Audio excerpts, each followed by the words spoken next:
for the masses. Headline edition, July 8, 1947.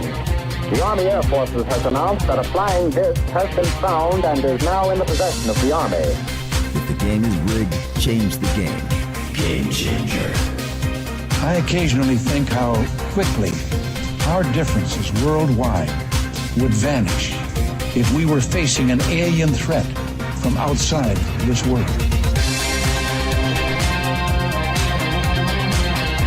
This is Fade to Black with your host, Jimmy Church, on the Game Changer Radio Network and KGRA, the Global Radio Alliance.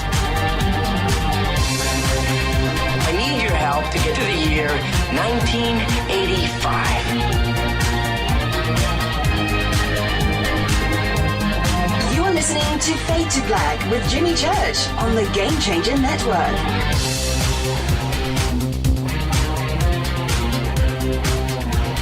Good evening. Fade to Black. Bespoke radio for the masses. Oh, yeah, man. Today's Wednesday, November 7th, 2018.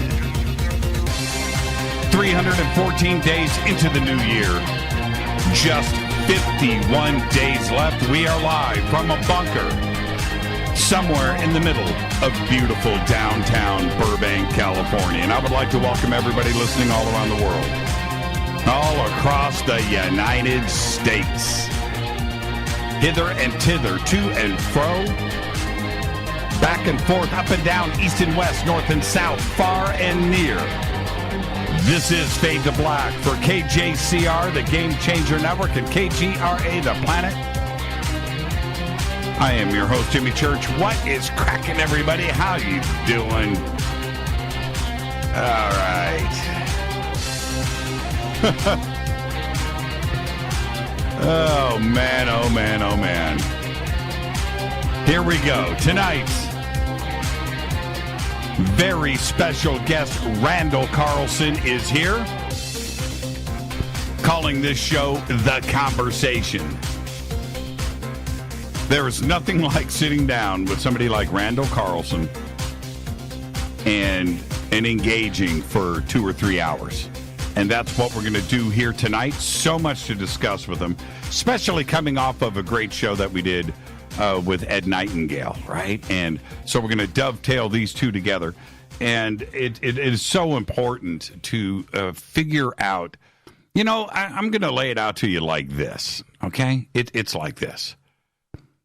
What is the purpose of being human, of being alive, if we are not able to ask questions about where we came from, why are we here, and where are we going?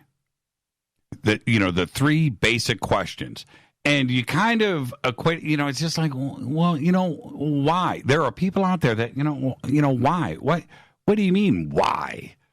There are, when you do the research of maybe you're, anthropologist, right? You're some kind of historian, or you are an astronomer, right?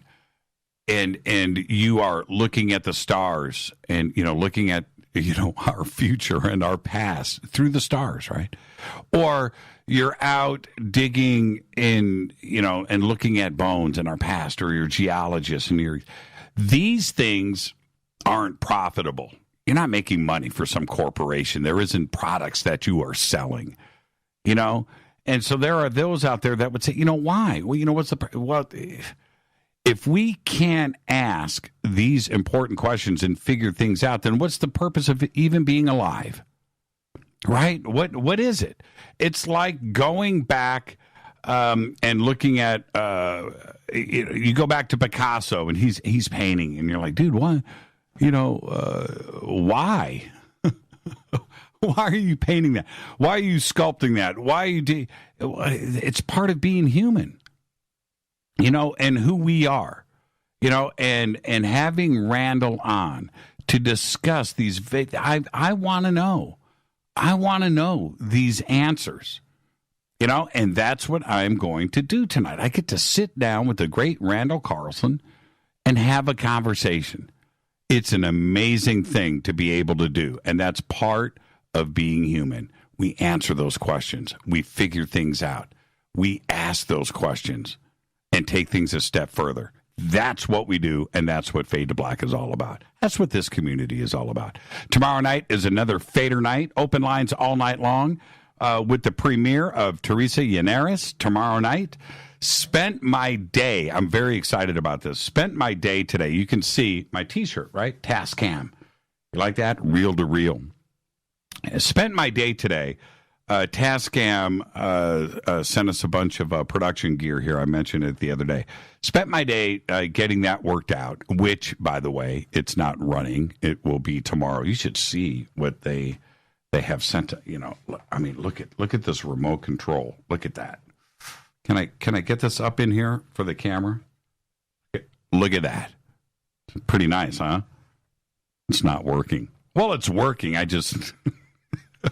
So anyway, that and getting Teresa's new studio set up, and it was just a crazy day around here. Just a crazy day. And when you spend 4, 5, 6 hours, installing things and hardware and software and cables and I've got Teresa on the phone and getting her set up, and she's a couple of states away, and meanwhile coming back and trying to work on the show and get all of this set up too. It's just a crazy frazzled day, just a crazy day.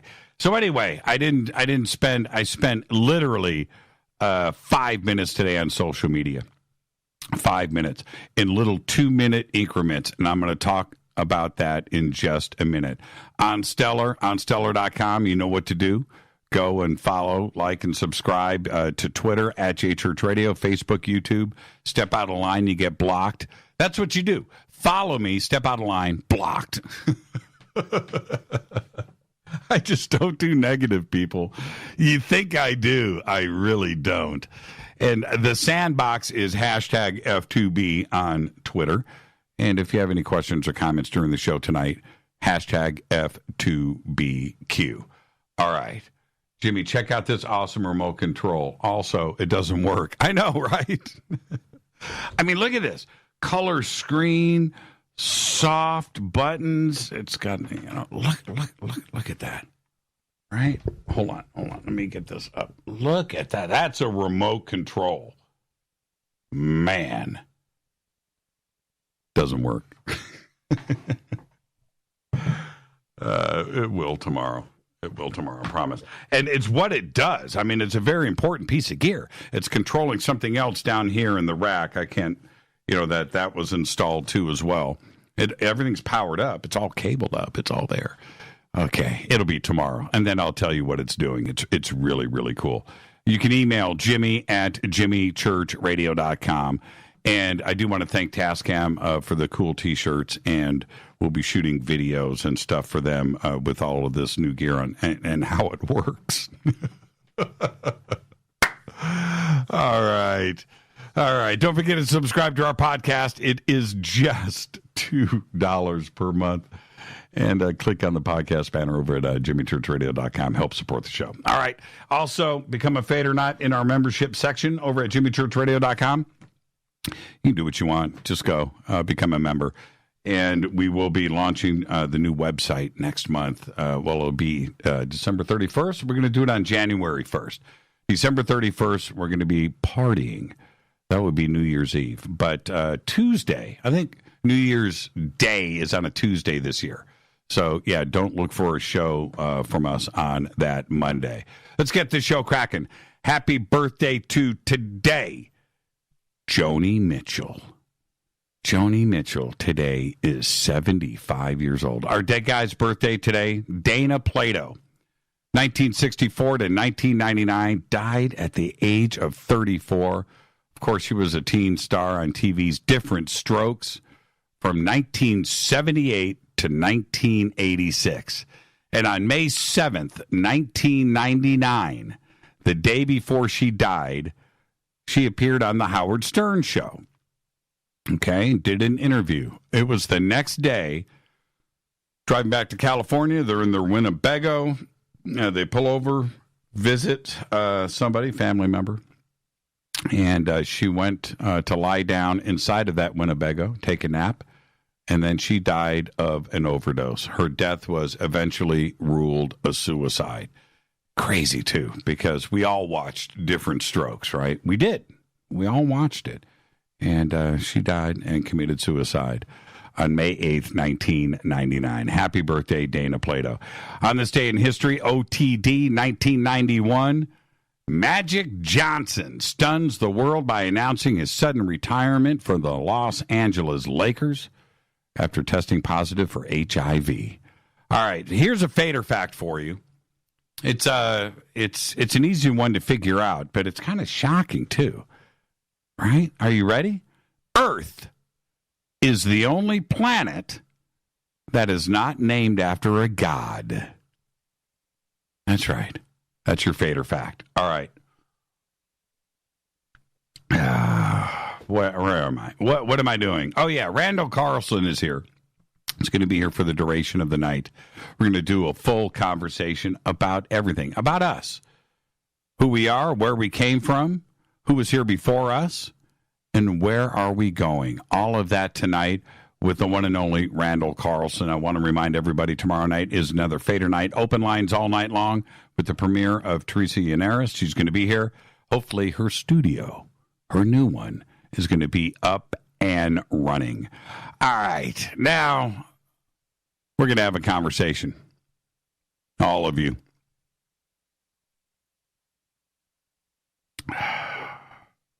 Love my River Moon coffee. I started to warm up everybody in the community a few months ago about the drama that was about to unfold. And at the time, I was vague. And I understand that. And at the time, the comments that were coming in were all just about the same. You know, what's Jimmy on about? What's Jimmy talking about? I have no clue what he's talking about. What's Jimmy talking about? And I get that. Well, now you know. Sort of. But I saw it all coming.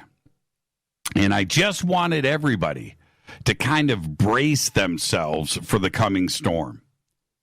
And I didn't feel good about it.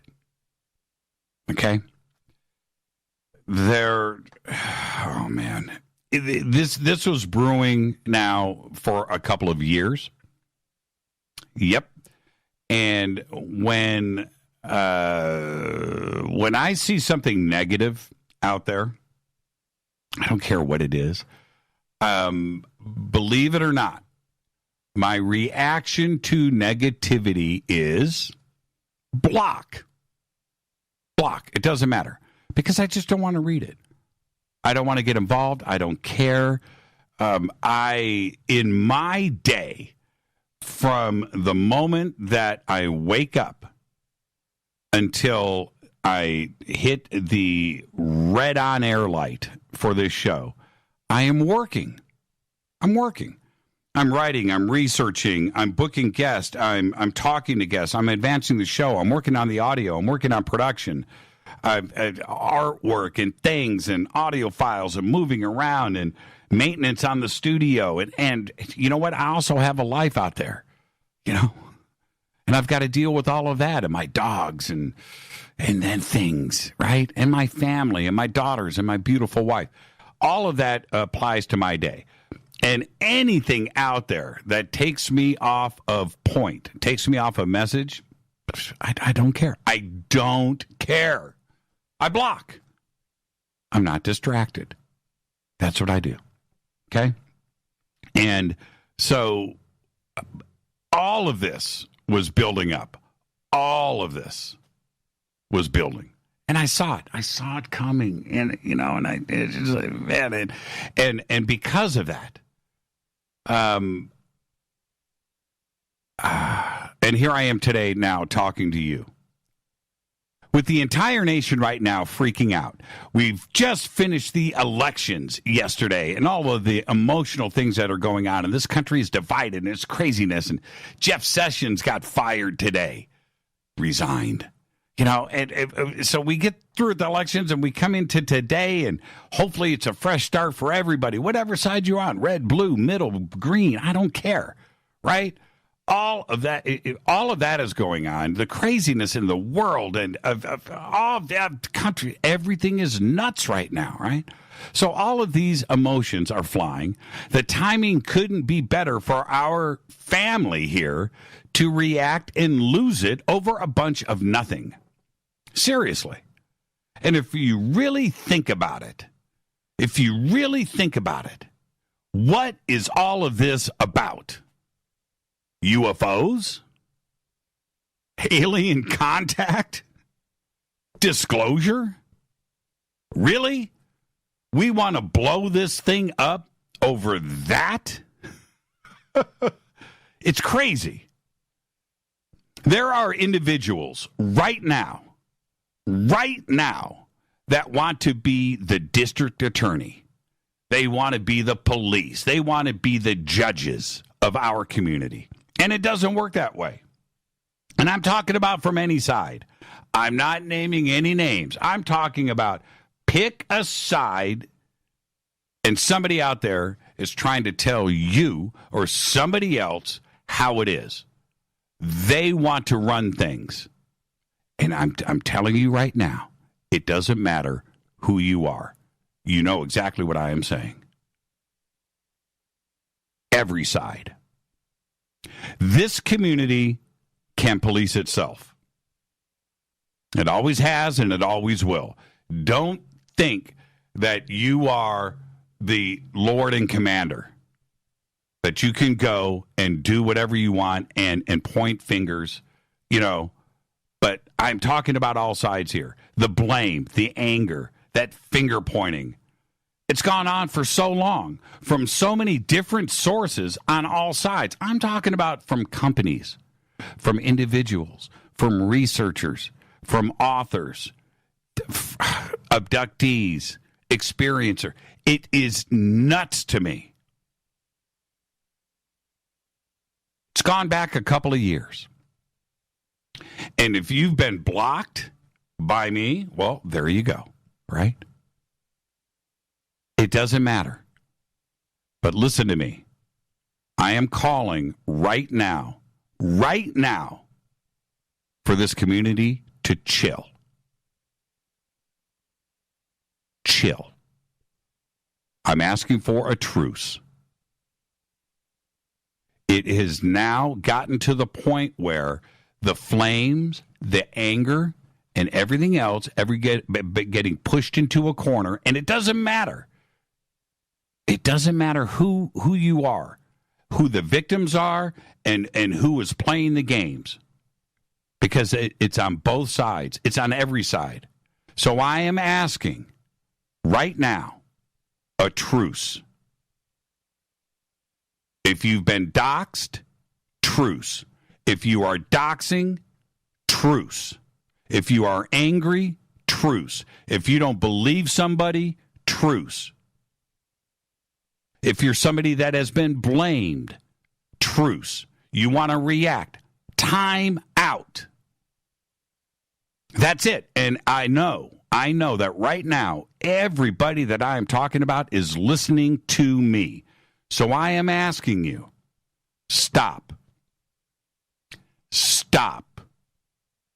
Stop tweeting, stop texting, stop posting, stop commenting, stop. Just stop. Stop. It's time for a truce. The prize here. The prize. You know what I'm concerned about? You know what I care about? I care about, are we being visited right now by E.T.? What does the government know? What's going on in the skies? What's going on with Egypt? What's going on with ancient civilizations? You know, what's going on with time travel and parallel universes? These big conspiracies going on. That's what I care about. That's the prize. That's what we need to be focused on. That's it. You know, and to think that there are victims right now, people that have been attacked from all sides, too. It doesn't matter. That are lying in bed at night, freaked out because of personal attacks. And they, you know what? That's wrong. You just don't do it. There are people that are being attacked that I'm not fans of. I don't even know. I don't concern myself with, but they don't deserve it. I may not, approve or whatever, but we don't do this. There are people right now that are doing these attacks out of vengeance or reacting, they attacked me, I'm going to attack back. Stop it. It's time for a truce. There are people right now that are lying in bed in the dark with their eyes open, looking at the ceiling going, man, I can't wait to just get up tomorrow and do something. You know what? Over UFOs? Over alien? Are you kidding me? I'm done with it. I'm done. Doxing is wrong. Attacking is wrong. Personal attacks are wrong. You know what is right? Trying to figure out what is going on in the skies up there. What is going on? That is what you need to focus your energy on. Not reacting, not freaking out. I don't want people losing sleep, wondering about how somebody is going to attack them on Facebook or on Twitter or an email or on a website, on a YouTube video, comment, thread thing. That is just wrong. And that's not what this community is about. And quite frankly, I'm tired. And I saw it coming. And I just tried to warn everybody.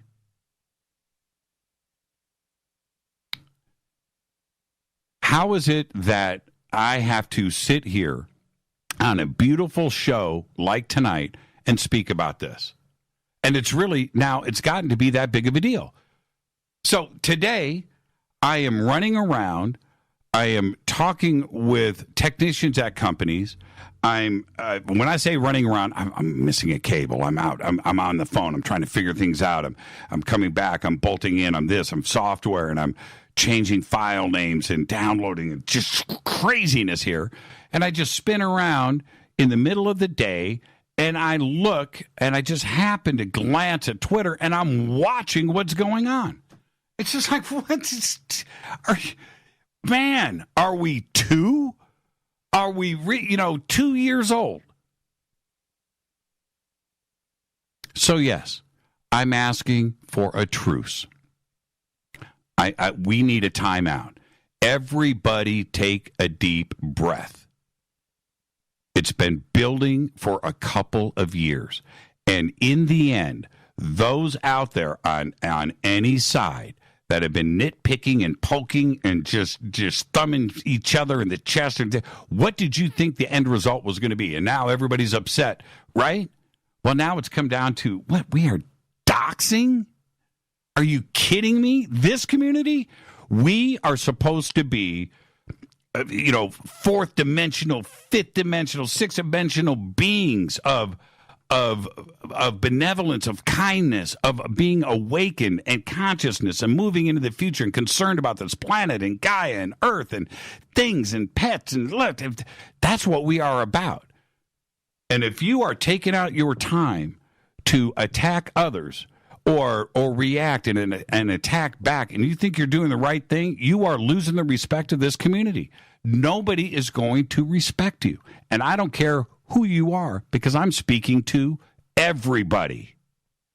Done with it. I'm done. So, listen to me. Listen. Post something negative on Twitter. You're blocked. Post something negative on Facebook. I don't care. You're blocked. Oh, Jimmy blocked me, man. I'm on the block list. Well, good for you, because I don't care. I don't care. And I'm encouraging everybody else, if that's what it takes, all of the negativity, this community will block you into insignificance. It's really true. So it's time for everybody to grow up. Put on your big boy pants, your big girl pants, tighten your shoelaces. It's time for a truce. Bite your lip and live with it. We need to move on. There is other stuff to worry about. Like having this beautiful show tonight with Randall. And I've got to sit here. Leading up to this, by the way, let me tell you something. I just spent 6 hours today frustrated putting gear into this studio. My nerves are already frazzled. And I've got to, moments before the show, come back on, and I am reading the stuff, and I'm just like, wait a minute here. You know? And I know some of these people personally, and I know how cool they are. I know how maybe unstable. We're all emotional. You know, we're all emotional beings. And what brings us into this community are things that not only are emotional, but you know what? They're fragile. And we start to go and mess with those things that we hold precious and dear. It's easy to come unhinged. And people know that. And they're poking at this community. And it just, you know, we got to stop. We have got to stop. And that's my message. That's what this show has always been about. And it's community first. So that's it. That's my message. Truce. Truce. And from this moment forward, I'm not playing. Listen to me. From this moment forward, any negativity, people are going to recognize it. Because you're part of the problem. Now, you can change right now. Just go, you know what? Okay. Enough is enough. All right? Let's give it a shot. Let's give it a shot. Let's just all get along. Time out. Sometimes you got to retreat and you got to think about things. Take a deep breath. All this over UFOs? Really? Really? Think about that. It's Fade to Black. I'm your host, Jimmy Church. Yeah, you can email me, Jimmy@jimmychurchradio.com. All right? There you go. I won't even read it on the air. Let's get out of here. I want to have some fun. I want to talk to Randall Carlson. Watch me change my tune. I'm going to go through this commercial break, and I'm going to come back bright-eyed and bushy-tailed. It's all good. All right? Time out. We're moving on. It's Fade to Black. I'm your host, Jimmy Church. Email is Jimmy@jimmychurchradio.com. Follow me on Twitter @JChurchRadio. Yeah, I'll block you. I'll block you. I'll be right back after this short break. Stay with us.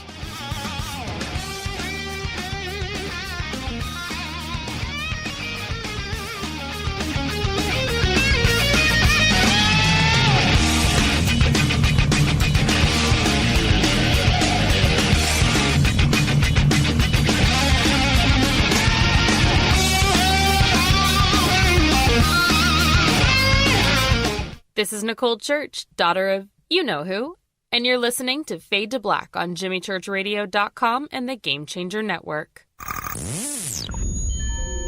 You're listening to Jimmy Church, Fade to Black. Fade to Black will now pause for alien identification.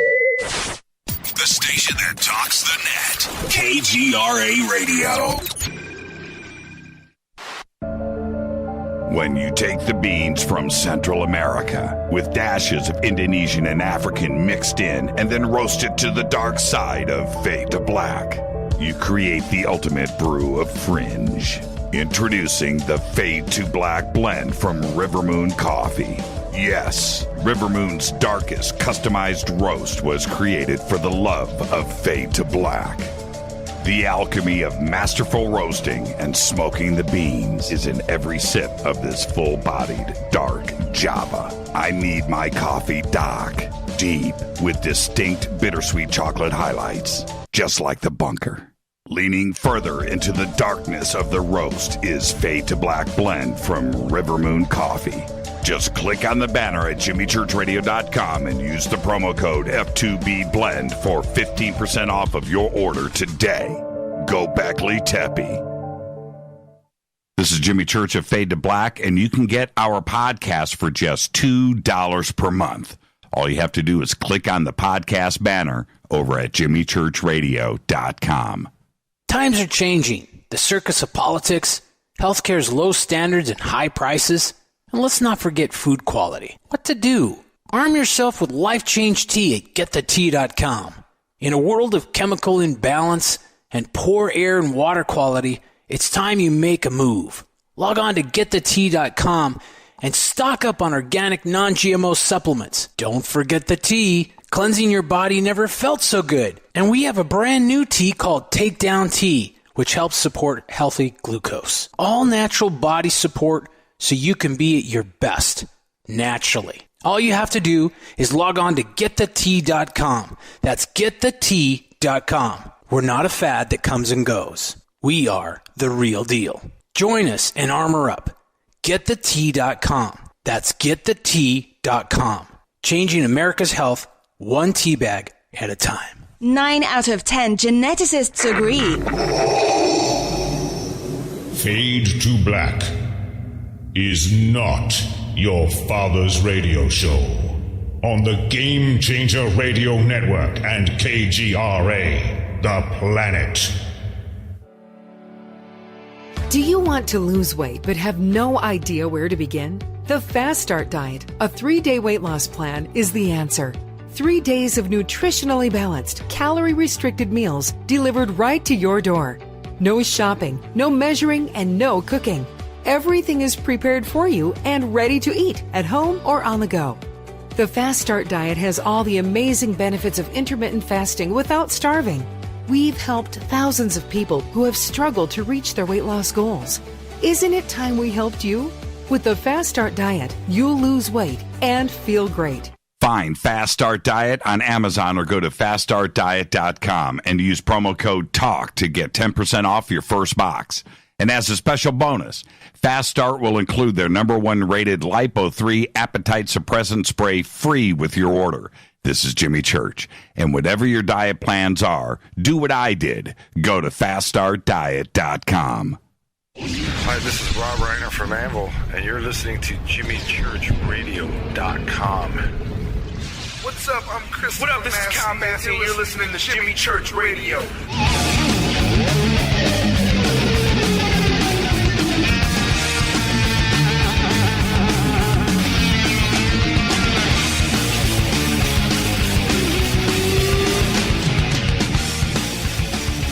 All right, welcome back. Fade to Black. I'm your host, Jimmy Church. Tonight, Randall Carlson is here. Tomorrow night, Fader night. Open lines all night long. Premiere of Teresa Yannaris. She's going to be here. Divine Frequency on the Airwaves. Premiering tomorrow night. Very excited about that. And I was just watching in Twitter. Okay, Jimmy, you want a truce, you got to unblock everybody. You know, I've got 4,500 people blocked in Twitter. I'm not kidding. I just checked. All right. Yeah, I'll take a look at that. I'll consider it. Okay? I will. Look, I practice what I preach. All right. But now it's about Randall. He's a master builder, architectural designer, teacher. And the thing is about Randall, he's a renegade. He's been 4 decades of study, research, and exploration into the interface between the ancient mysteries and modern science. He's been an active Freemason for 30 years and is a past master of one of the oldest and largest Masonic lodges in Georgia. He has been recognized by the National Science Teachers Association for his commitment to science education for young people. His work incorporates ancient mythology, astronomy, earth science, paleontology, symbolism, sacred geometry, and architecture, geomancy, and other arcane and scientific traditions. For over 25 years, he has presented classes, lectures, and multimedia programs synthesizing this information for students of the mysteries. Tonight, we're going to go back.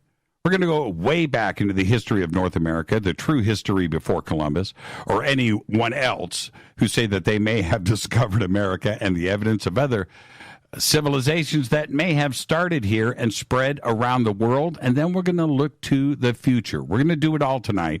That's why I'm calling it The Conversation. His website is sacredgeometryinternational.com. And I would like to welcome back to Fade to Black, a man of sense and sensibilities and a nice beard, Randall Carlson. Randall, good evening, my friend. How are you? Well, thanks for having me back, Jimmy. I'm actually doing pretty well, other than a strained hamstring from over-exercising this morning. Other than that, I'm doing well. Can I throw you under the bus a little bit and tell everybody about our brief conversation before the show tonight? Because it was pretty cool. Sure. You're going to say I'm trying to remember what we said. Yeah, but, right. Yeah, go ahead. It's funny. So hopefully it's not anything embarrassing, right? I didn't say anything. It's compromising. Yeah, exactly. For both of us. In that, I'm just going to let everybody know. So Randall calls me. We always talk before the show, and he calls me, and he was like, "Jimmy, I'm depending on you tonight. I need you to brighten my day. I need to get relaxed. I need you to pull it all out." I was like, Randall, I need you for the same things. I'm completely stressed. And it was just so funny how we were both looking forward to the show and getting psyched up and pumped up. And we needed each other for the same exact reasons. So here we are. Randall, you're brightening my day. Thank you for that. Well, thank you, Jimmy. I'm trying to do whatever I can. I know that you need all the little boost you can get in your day-to-day routine, and so if I can help in that matter, hey, I'm all for it. Oh, man.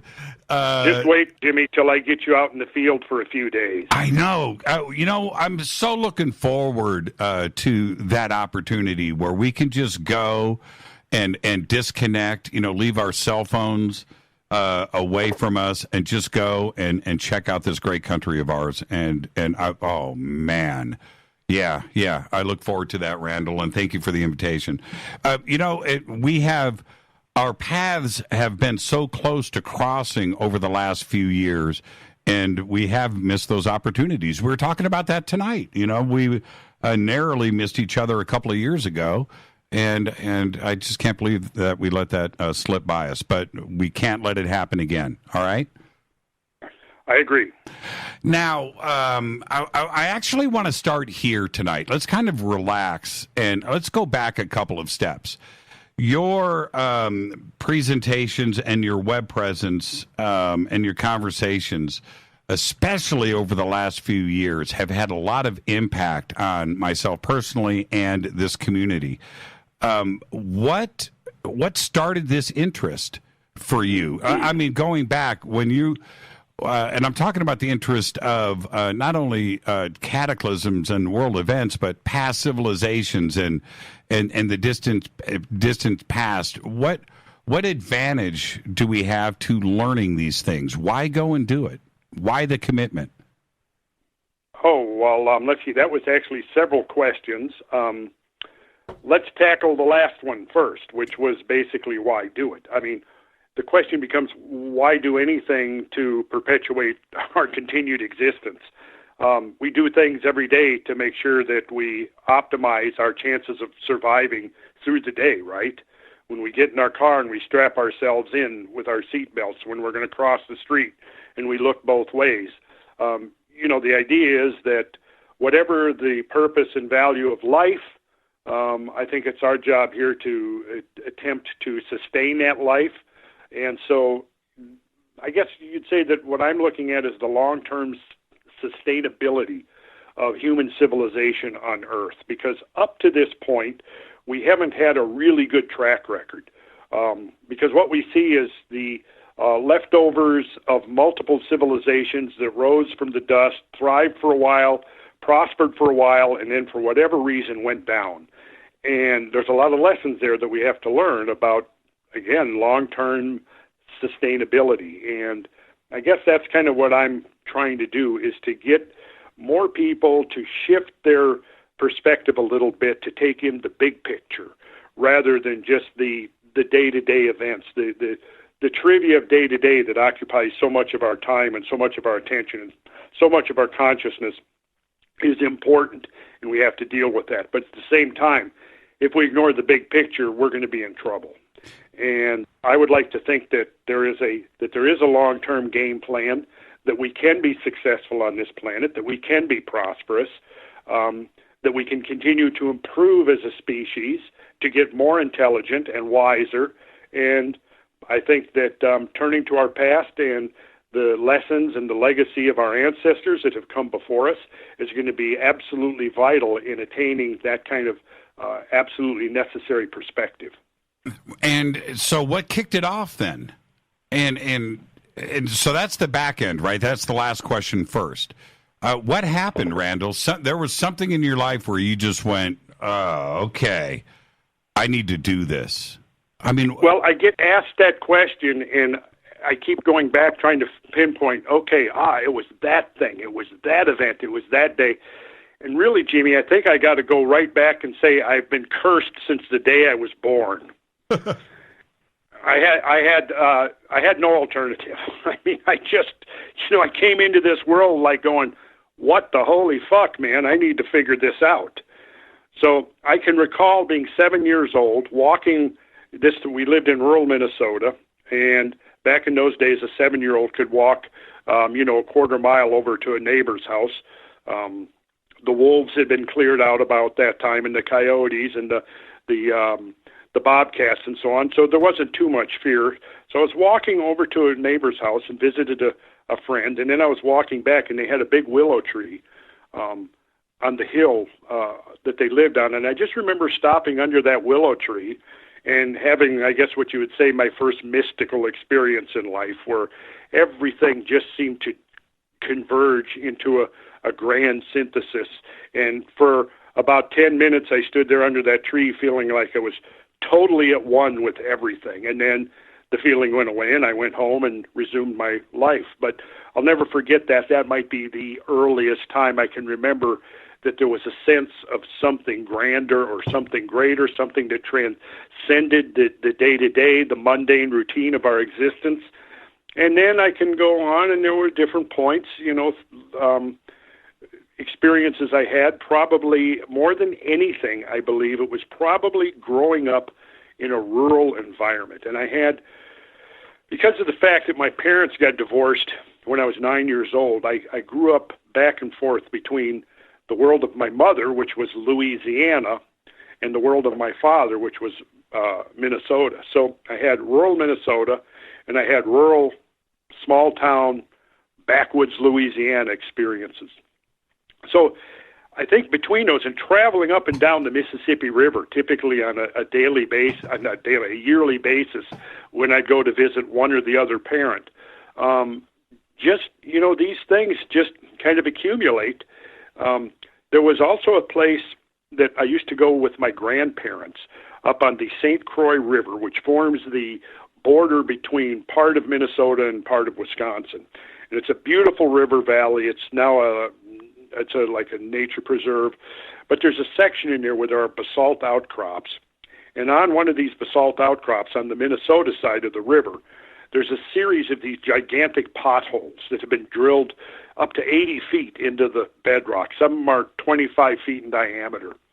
And we used to go there when I was a kid, and it's a park, and you go in there, and I just remember being there, probably 8, 9 years old, seeing these big potholes and wondering, what's the story here? I mean, how do you get an 80-foot pothole drilled into bedrock? Right? That's an interesting question, and it's a question that I now know the answer to, and didn't know the answer to for decades after that. But it was those kinds of things that would kind of gestate in the back of my mind. We grew up on a lake, and that lake was a kettle lake, which is a type of lake that's left over after the retreat of the great ice sheets. This was in Minnesota, obviously, not Louisiana.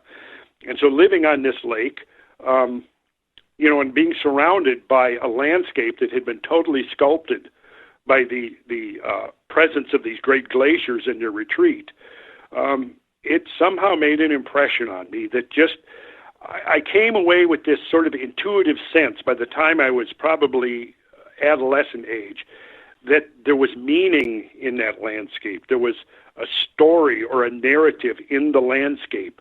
And, of course, it wasn't really probably till 2 decades later that I really began to understand that, yeah, there literally is.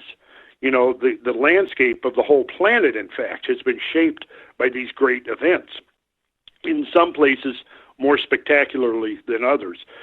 And then, of course, the late 60s came along, and I was, right of prime age during all of that, the late 60s and early 70s.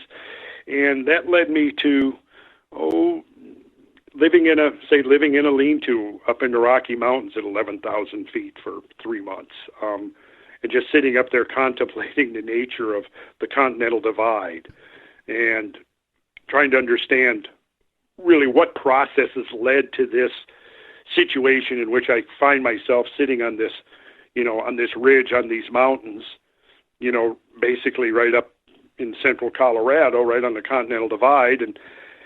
And I came away from that, I think, just really curious about, again, the sense that there was some kind of story within the landscape waiting to unfold.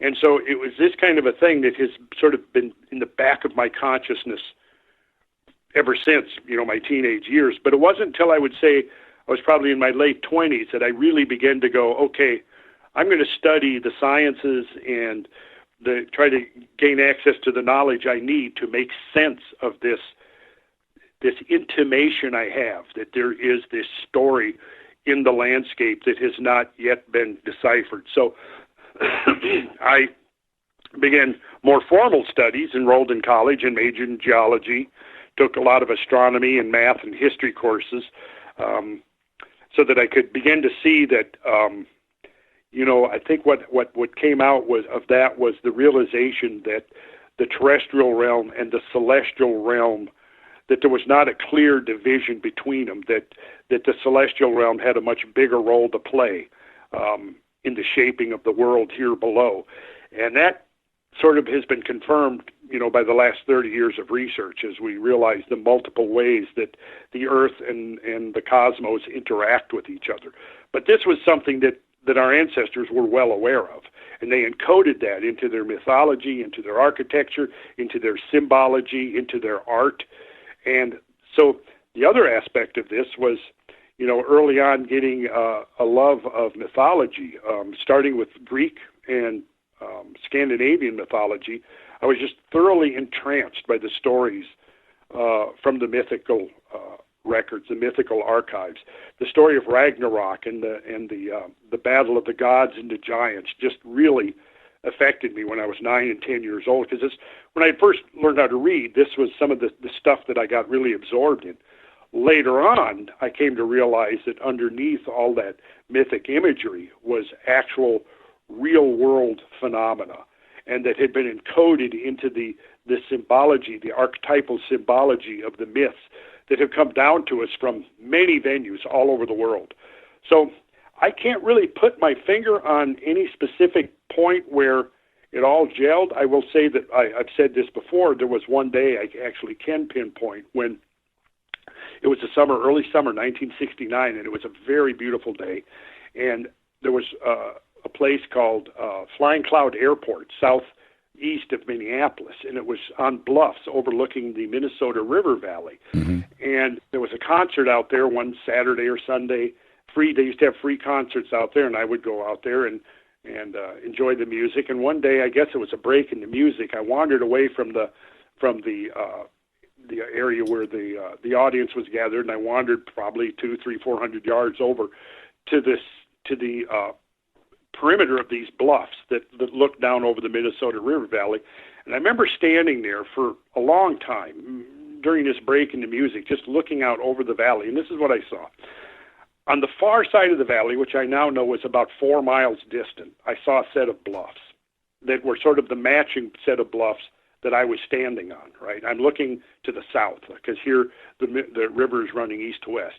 Down below, I see the ribbon of the modern Minnesota River. And it's minuscule, obviously, compared to this big channel that's 4 miles wide. Yet it had the same appearance. I could see that there were bluffs on either side of the Minnesota River, which is, not a little river. It's a medium-sized river. It's got a healthy flow. But I remember seeing that and getting this sense that I was looking at a giant version of what I was seeing in terms of the river below. When I was looking at the banks and seeing those banks, how they corresponded to these two bluffs. And I thought, is it possible that this is a giant river valley? And that was just, again, one of those things stuck in the back of my craw. Well, about 10 years, 11 years later, I had started studying geometry. Because as a builder, I got very interested in geometry and architecture and how other cultures and ancient peoples, how they built things, how they designed things.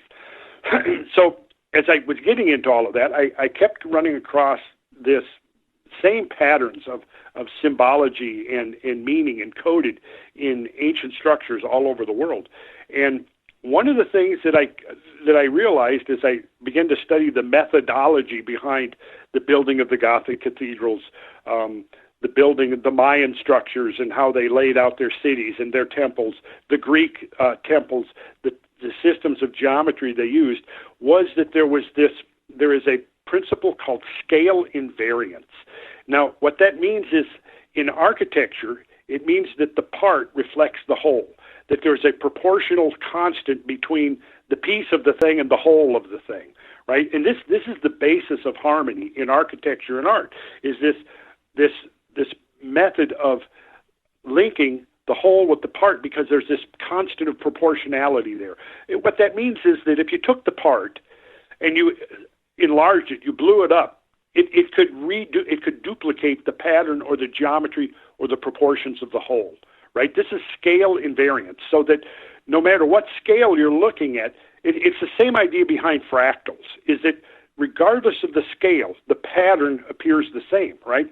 Well, this principle is also very important in geology, and particularly in fluvial geomorphology, which looks at the patterns of landscape that are created and sculpted by water, right? So the principle of scale invariance, I discovered, was embedded in the principles of ancient architectural design, right?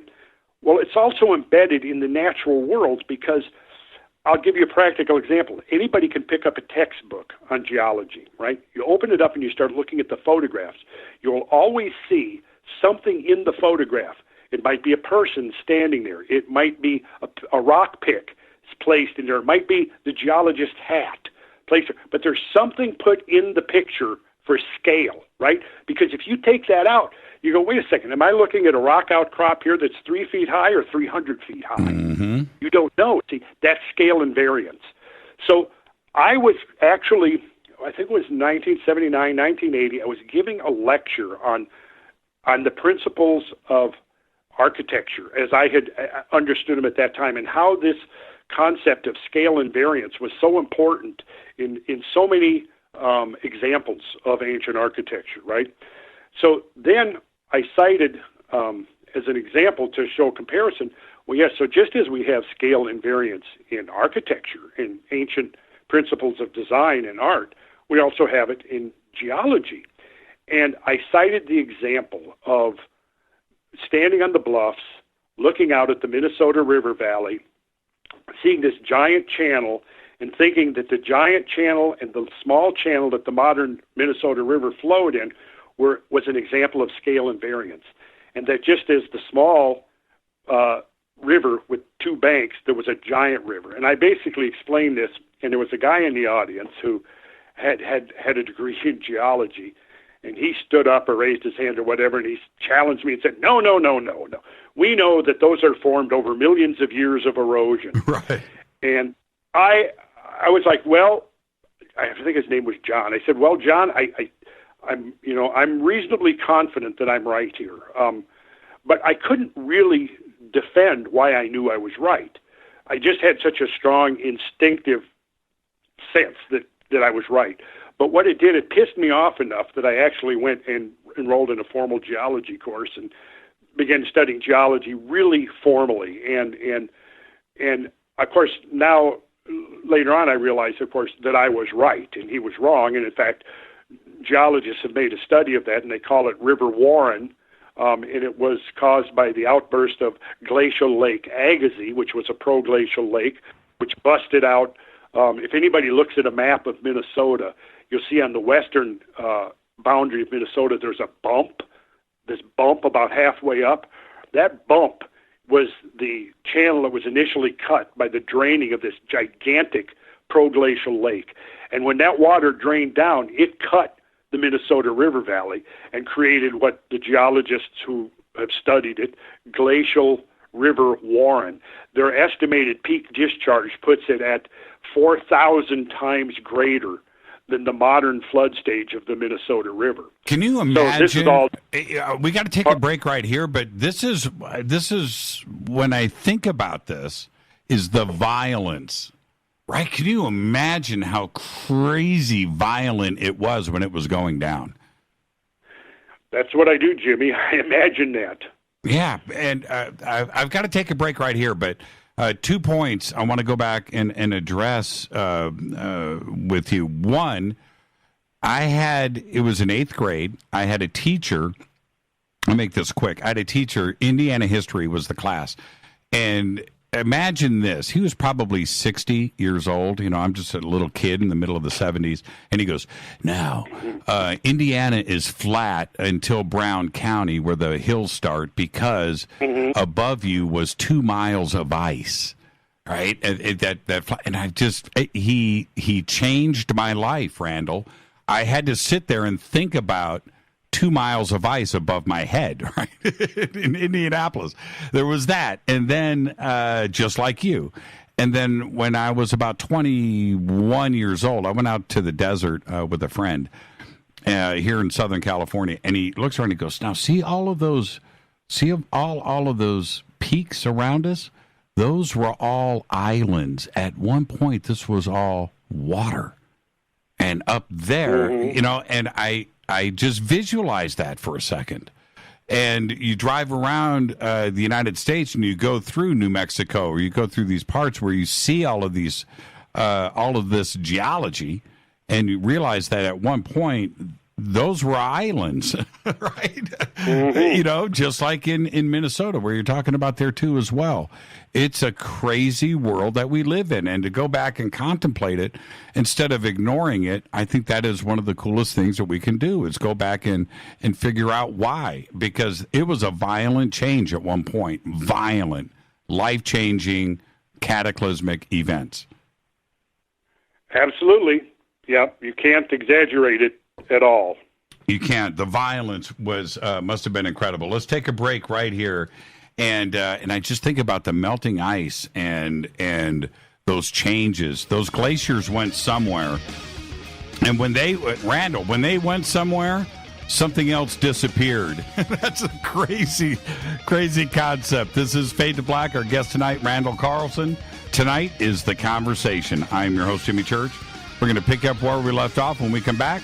Our guest is Randall Carlson. Stay with us.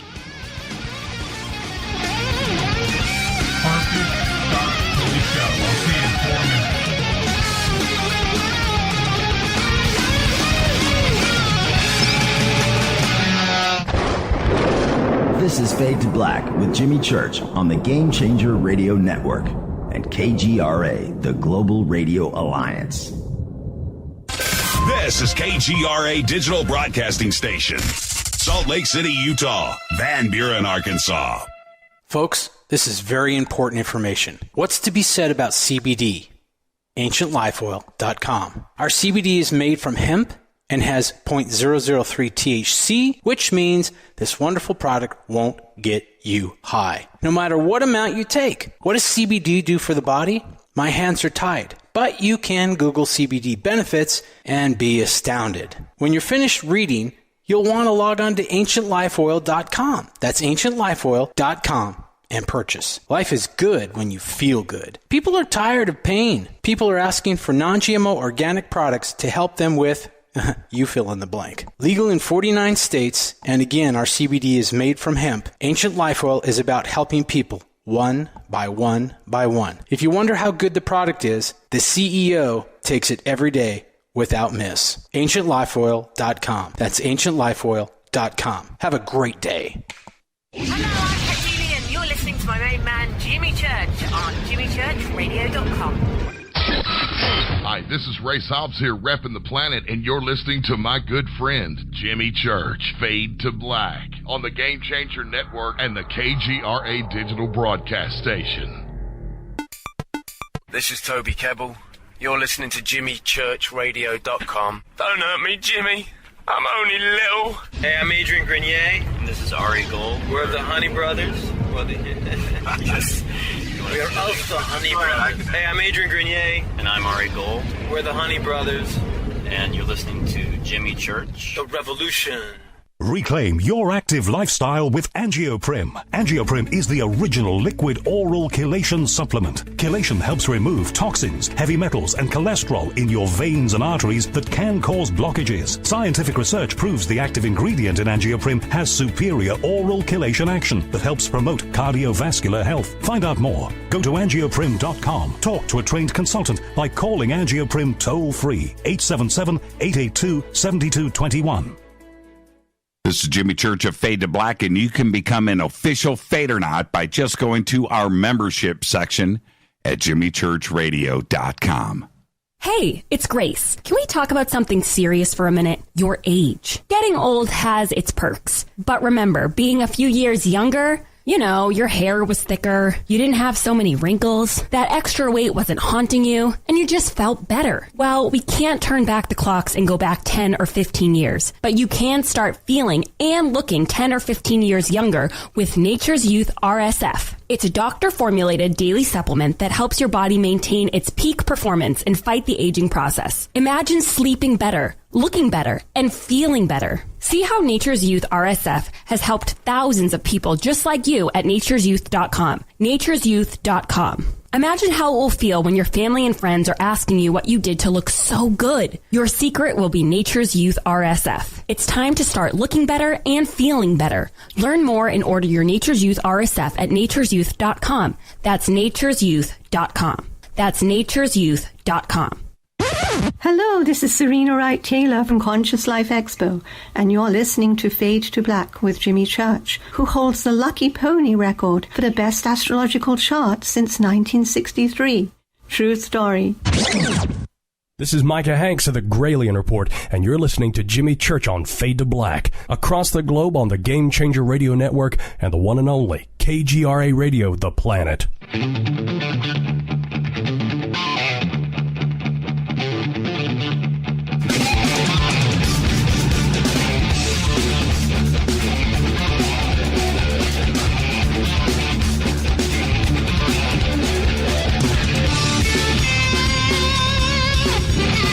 Welcome back, Fade to Black. I'm your host, Jimmy Church. You can follow me on Twitter at JChurchRadio. You can follow Randall at Sacred Geometry International. I think it's INT. It's right there on Twitter.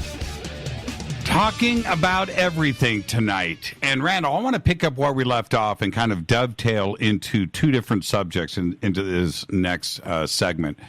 And one of them is this.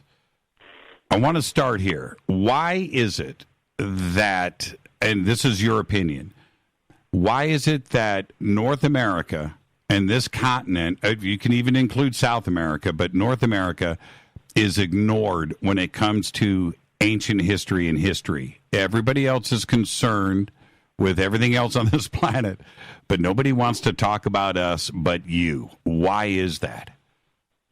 Well, I got to say, not only me, but Graham's new book. Of course. Graham Hancock's new book is America Before. And so he is trying to address that deficiency as we speak. And I think his new book will go a long way towards that. So I want to definitely throw out an endorsement for that. But it's a very good question. And one of the reasons I think that occurs, are you there? I'm here. I'm listening to you. Okay, yeah, it sounded like my line went dead for a second. Okay, sorry. See, here's the thing. If we look at the trend of modern history, we kind of see that civilization kind of branches out from certain epicenters. The Middle East being one of the big ones. Earlier than that, the East Central Highlands of Africa being another zone where it appears that, hominid species branched out.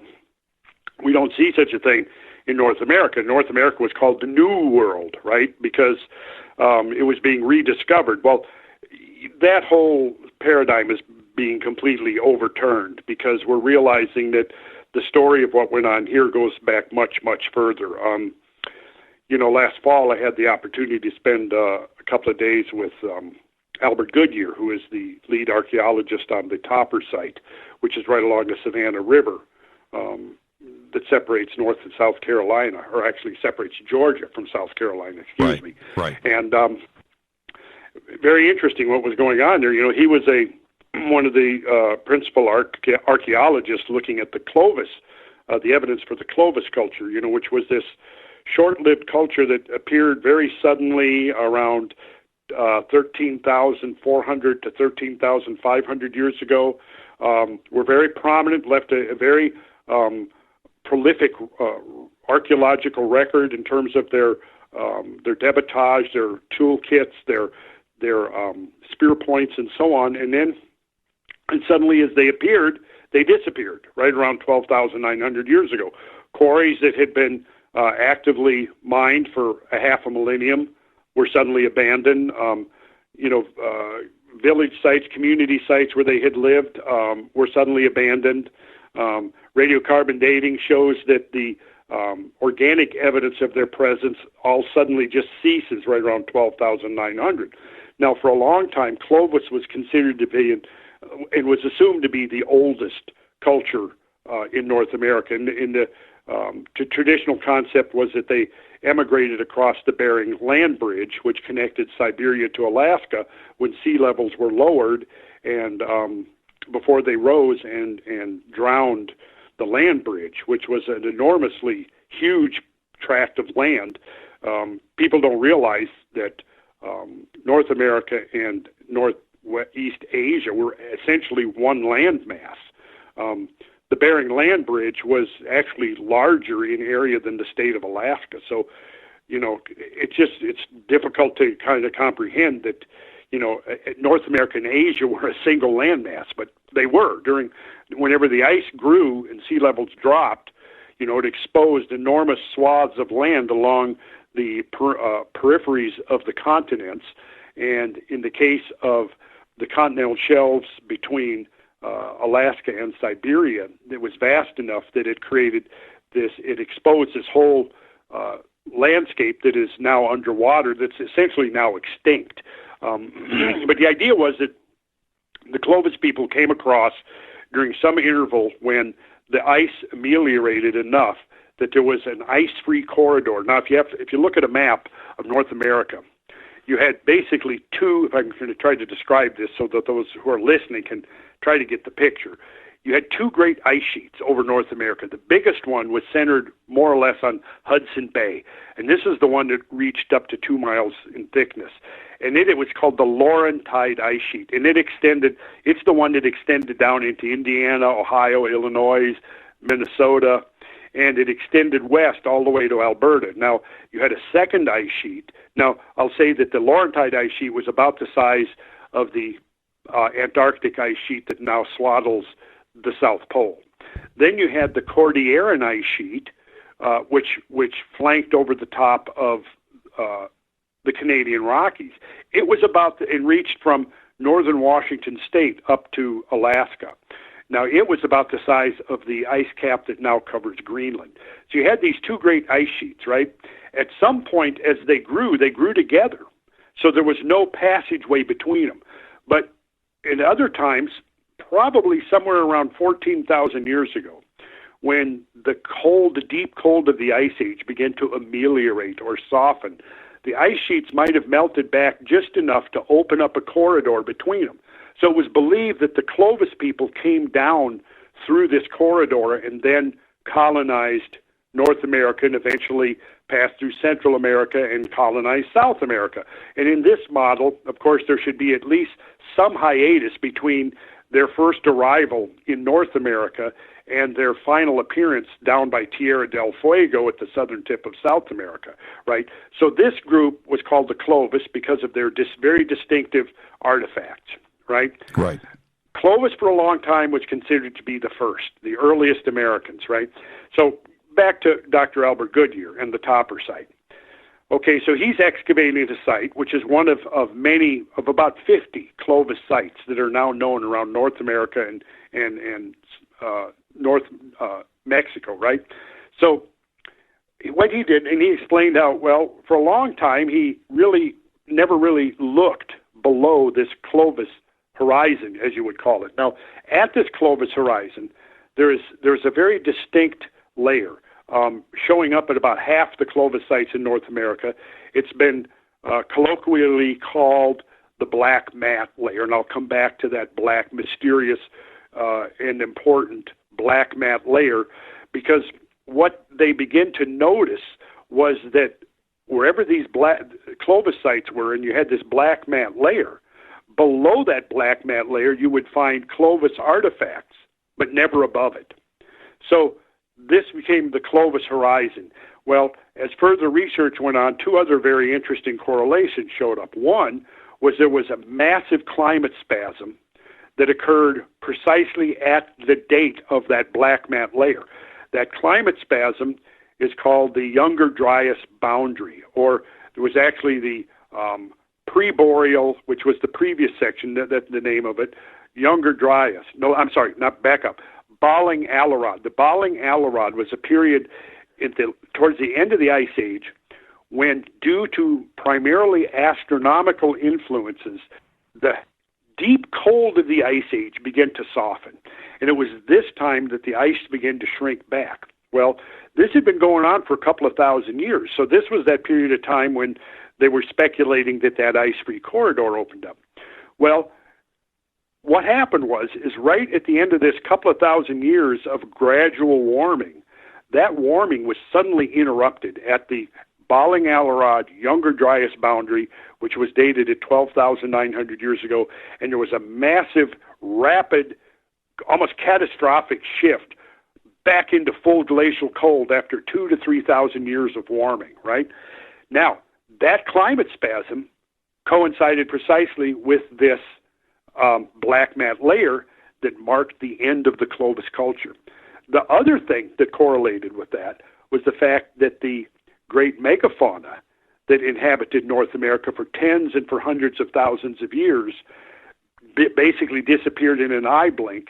Most of that disappearance occurred right at that same boundary, so that typically they were finding the remains of the extinct megafauna below the black mat, but not above it. The black mat is dated at that magical number, right? 10,500, 10,900 BC? Yes, that's exactly right. That's exactly right. Now, this is an important date. Yes, it is. We'll come back to that date. Oh, yes. Very important date. Okay. It links a lot of things together. So anyways, back to Albert Goodyear. With this as a context, I hope that people didn't think I was just rambling on. I'm going to get back to Albert Goodyear and the Topper site. So he had been studying the Clovis culture and had never bothered to look beneath it, right? Now, at the Topper site, I think that if I remember right, the Clovis culture horizon, there also at the Topper site along the Savannah River, the black mat layer doesn't really show up like it does at some of the others, like in the Southwest, where it shows up real conspicuously. So anyways, he said, well, people kept asking him, well, what was below it? What was below it? What was below it? And he said, well, he never bothered to look because the assumption was that there was nothing below it. But then he finally decided, okay, I'm going to take a look. So they dug down, they excavated about 6 feet down below the Clovis layer, and what do you think they discovered? They discovered more evidence of cultural occupation. They discovered more fragments of tools of human occupation. That predated Clovis. Predated Clovis by nearly 40,000 years. Now, that's not the only site that's now showing up evidence of much, much earlier occupation of North America. But see, this gets us back to your question. See, here's the thing. You've got a picture. Around 12,900 years, centered on 12,900 years ago, there were a series of massive earth-shaking convulsions that jerked the planet out of the deep freeze of the Ice Age and eliminated 6 or 7 million cubic miles of glacial ice off the continental surfaces, melted it rapidly, returned it into the ocean basins, causing rapid sea level rise. And we still, to this day, don't really understand what happened or what was the sequence of events, although we're getting closer to understanding. because of things like that black mat layer and the mysteries that it reveals. But the thing is that here's what you've got to understand. When this planet underwent the series of catastrophes that brought it out of the Ice Age, the epicenter of those catastrophes was North America. So you got to let that sink in. North America, for example, lost the greatest percentage of megafaunal species. South America was very close behind. But you see, when you say, Jimmy, when you say elephants today, what do you think of? What place on Earth do you think of when you say elephants? I think of Africa.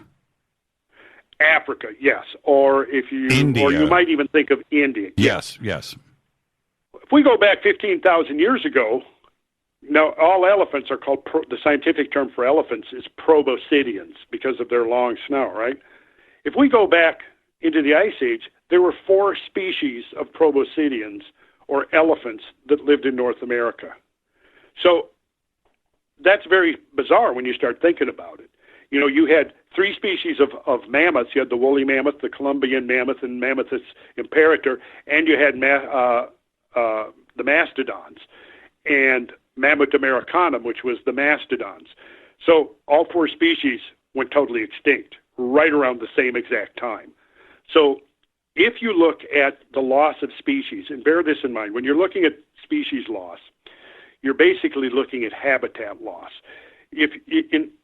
Certainly in the case of let's say, for example, a large volcanic eruption, might completely devastate everything in the immediate region. And whatever animals might live there get completely wiped out. If it's on an island, you may have a case where all of the species of that animal on that island are destroyed, right? Well, bear in mind that for a species to go extinct, you pretty much have to kill off every single individual of that species. Think about the American bison. Going back to the turn of the century, there was only a few hundred bison left alive. The species came as close to extinction as you could possibly go without actually becoming extinct. And then, due to the involvement of some far-sighted individuals, the species was saved, it was recovered, and now, of course, you can go into the supermarket and buy bison burger. So the species has completely come back again, not to the numbers that it once was, but certainly way beyond the threshold of extinction that it found itself at, just over 100 years ago. Right. Now, here's the thing. If we were to look back, from 1,000 or 2,000 years or whatever in the future, we might completely miss the fact that the American bison came within a hair's breadth of extinction. And unless we focused right in on that exact date of, say, late 1800s, early 1900s, we wouldn't see it, right? So if we go back to 13,000 years ago, what we see is that literally half the great megafaunal species on Earth disappeared within a geological eye blink, right? Now, here's, to me, where the whole thing gets silly. For many decades, it was believed that human hunters were responsible for causing the extinction of the woolly mammoths, right? Well, woolly mammoths was one species of proboscidean, but then there were giant ground sloths, multiple species of giant ground sloths. There were giant camels. There were horses. There were giant armadillos. There was the cave bear, the giant short-faced bear. The list goes on and on and on. Elk with 12-foot antler spans and 8-foot shoulder heights.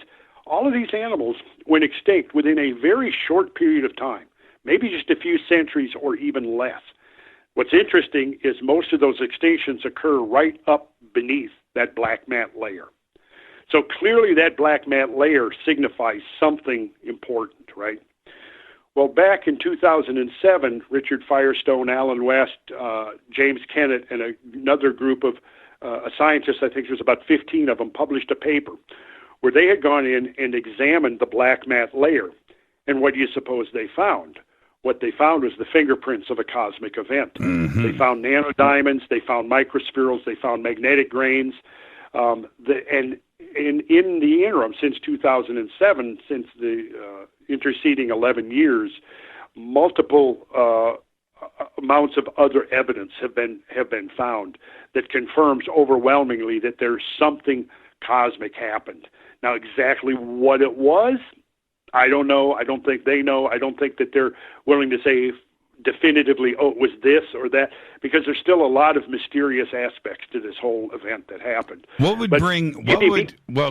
just have to ask, you can answer quickly. What would add diamonds to that mix? Lots of heat and pressure. Tremendous. But let me tell you where you find nanodiamonds.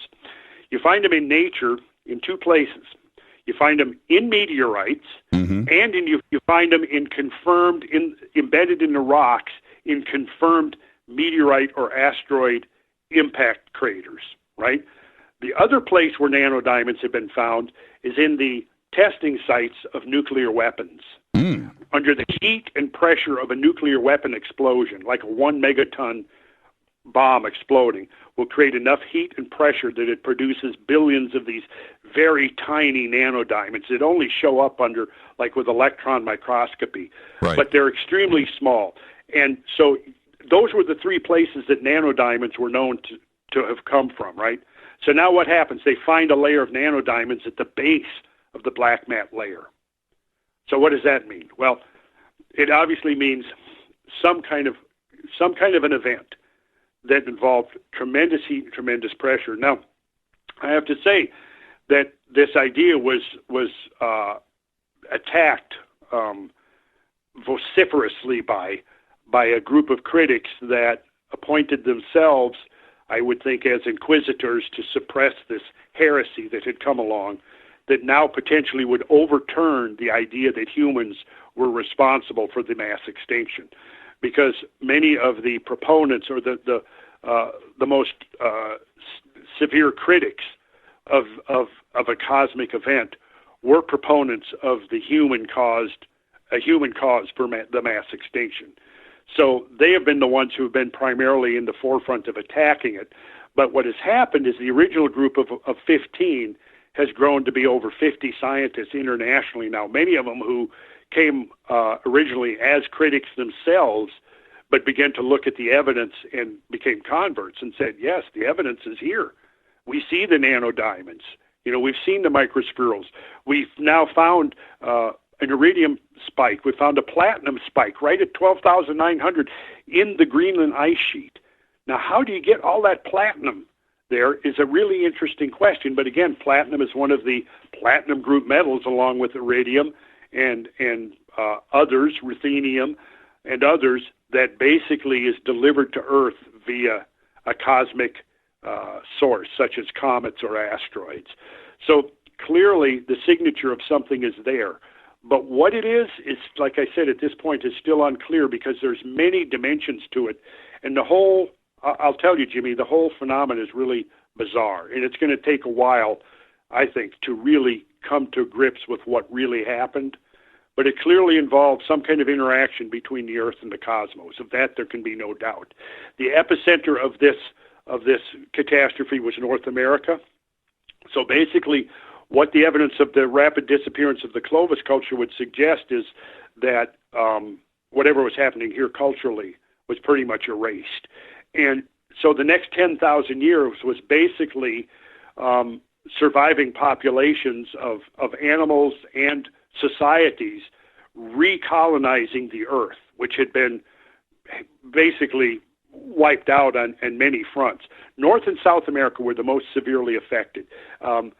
North America lost about 3/4 of its megafaunal species, and South America was very close behind. Eurasia lost about 1/3 of its megafaunal species. Africa only lost about 10%. So Africa apparently was in a zone that was not as severely affected as other areas, because most of the large animals in Africa today are Pleistocene mammals. So they existed back during the Ice Age, but whereas North America and South America lost their mega mammals, or most of them, Africa preserved most of its. So I think that clearly implies that Africa, or at least sections of Africa, were a safe haven of sorts. Now, when you look at megafaunal species like what you see happening at the end of the last ice age, you basically see the top of the food chain being decapitated, right? It's the largest animals that are the most dramatically affected by these changes. And that makes sense when you think about the fact that a large animal requires a whole lot more food. You know, if you got an elephant that weighs 5 or 6 tons, they need a whole lot more food than a rabbit, obviously, right? So if you, and they also have longer times that their young is dependent before the young is old enough to survive on its own, right? They also have longer gestation times and longer turnover times between generations. So all of those factors are going to be affected by habitat loss. If something disrupts the food supply, if there's a severe climate change that decimates forest species, you know, mastodons were browsers. They like to browse on trees and forests. Well, the forests in the southeastern United States that they were browsing on 15,000 years ago are the kind of forests that you now find in southern Canada.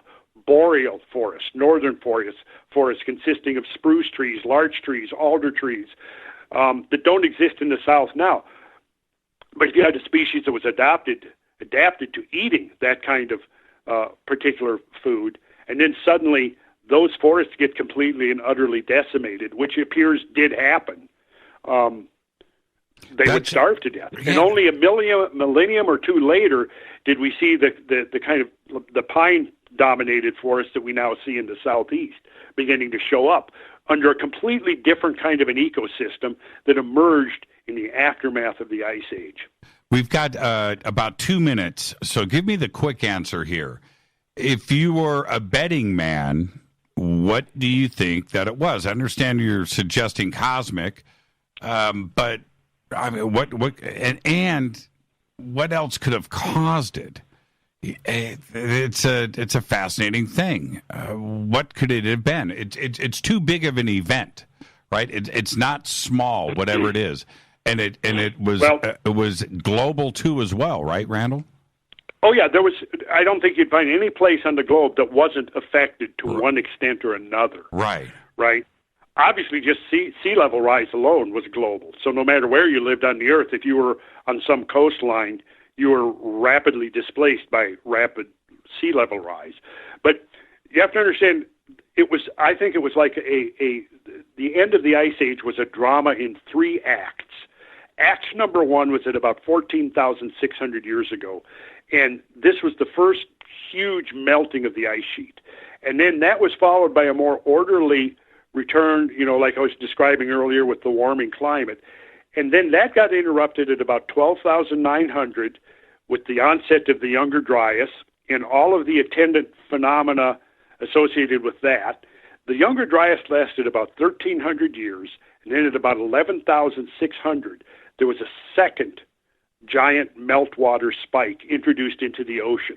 And it was the second meltwater spike at 11.6 that's called Meltwater Pulse 1b that essentially marks the end of the Ice Age, marks the end of the 2.5 million year Pleistocene epoch, and the beginning of the modern geological epoch, which is called the Holocene, right? So, again, the termination of the former world was a drama in 3 acts.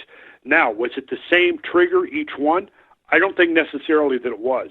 I think that clearly the 12,900 event was probably the encounter between Earth and a large disintegrating comet. That would be my primary candidate to satisfy most of the evidence that we find there. What, though, happened at 11,600? What happened at 14,600? I don't know. You know, I might go along with Robert Schoch on that we could be looking at something involving the sun. I'm not convinced. Right. But, yeah, that'll be a good point to take a break. Yeah, let's take a break right there, and we'll pick up where we are leaving off. Our guest tonight, Randall Carlson. That's right. It's The Conversation right here on Fade to Black. I'm your host, Jimmy Church. We'll be right back after this short break. Stay with us.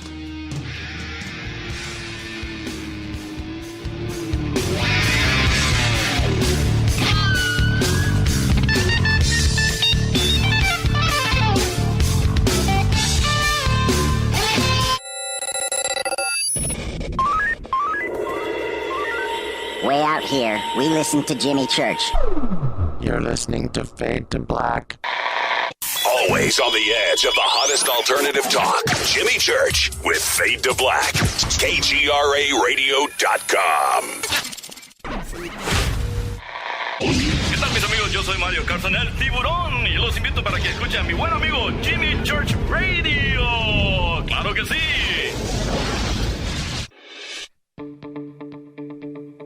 Hurricanes, earthquakes, wildfires. This year we've experienced more than our fair share.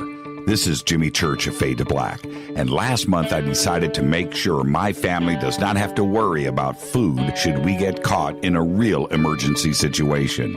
Introducing Numana, a healthy, storable product that tastes so good that you'll want to eat it every day instead of just during those times of duress. All Numana products have a 25-year shelf life, are MSG and GMO-free, no preservatives, and are made in America. With the Numana pack in your home, you'll be able to sleep at night knowing that you've protected your family. Not only have I tasted and tested, I own it. Now you can too. Just click on the Numana banner on jimmychurchradio.com and use the promo code Jimmy when you order. In addition to a discount, we'll send you an autographed Fade to Black t-shirt. Seriously. Go Beckley Tappy. Do you want to be an official Fadernaut? Of course you do. This is Jimmy Church of Fade to Black. Just go to our membership section at jimmychurchradio.com. So, you love talk radio? Then you'll love TalkStreamLive.com. TalkStream Live is always on, 24/7, with the best streaming talk shows. Find your favorite talkers and discover some new ones. It's free, readily available online or on mobile with any smartphone or tablet. Finding your favorite talk shows all in one place has gotten a whole lot easier. Just go to TalkStreamLive.com. Be sure to download the free apps from Google Play or the iTunes App Store. You listen to us, and we listen to you. And so does the CIA. KGRARadio.com. If you have hard water, the lime scale not only leaves white spots, it clogs pipes and breaks down appliances, costing you hundreds of dollars in energy and wear. Eliminate lime scale and other water issues like brown staining and bad odors with HydroCare water products, available from Wave Home Solutions. Wave's affordable water systems don't use salts or chemicals. You'll love the way your water tastes, smells, and looks. Satisfaction guaranteed. For more information, go to bestwater123.com. That's bestwater123.com. Are you intrigued by Paranormal Talk Radio? You'll love the new Paranormal Radio app from TalkStream Live. You'll find a great selection of talk shows covering UFOs, ghosts, strange phenomena, and much more. Download the Paranormal Radio app now and start listening to the very best in paranormal talk entertainment, including the network you're listening to right now, the Paranormal Radio app, free in Google Play and the iOS App Store. You are listening to Fade to Black with Jimmy Church on the Game Changer Network. Oi, oi, I'm Reese Evans. You're listening to Jimmy Church. This is Revolution. The revolution will not be televised. The revolution is on radio. Ciao.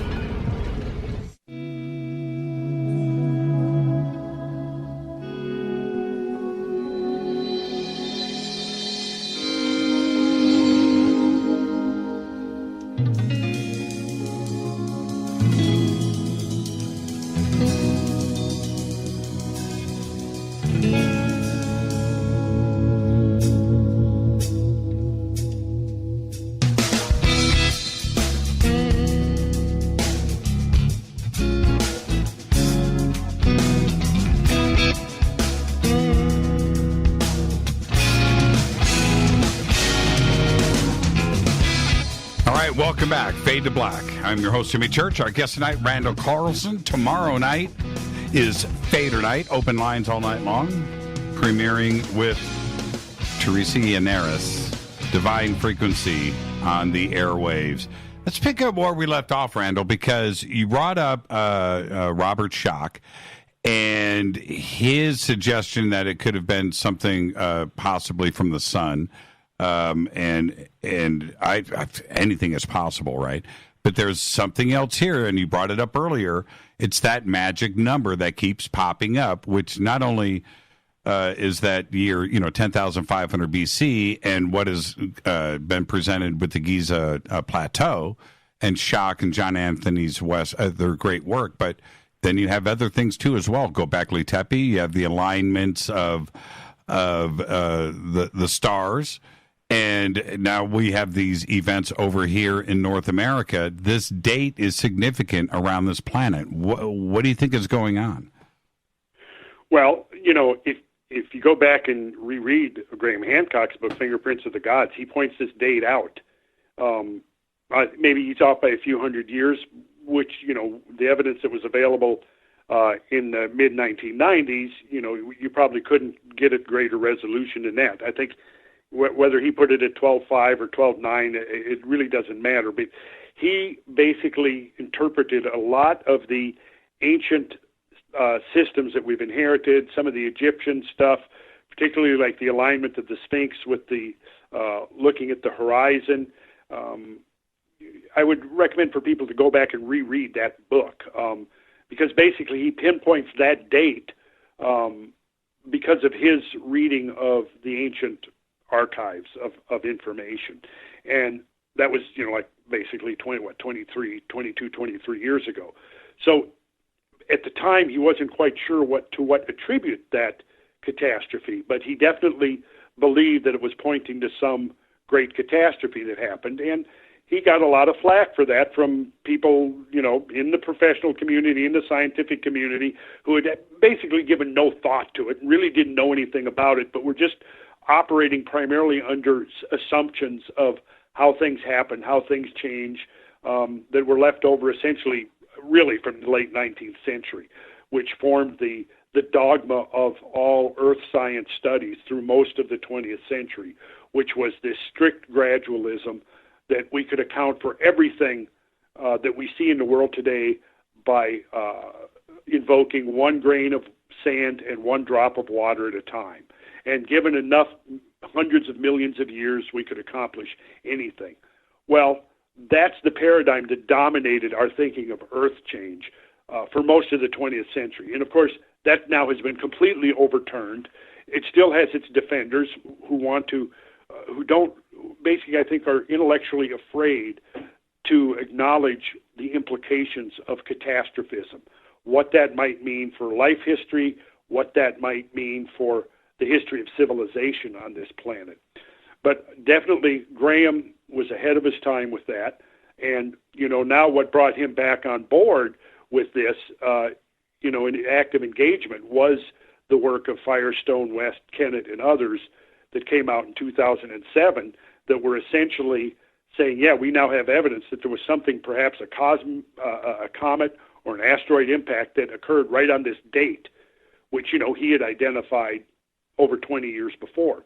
And I might say that I myself did. I gave a series of lectures at Warren Wilson College in North Carolina in 1996 where I described the same date, and this was before I had read Fingerprints of the Gods also.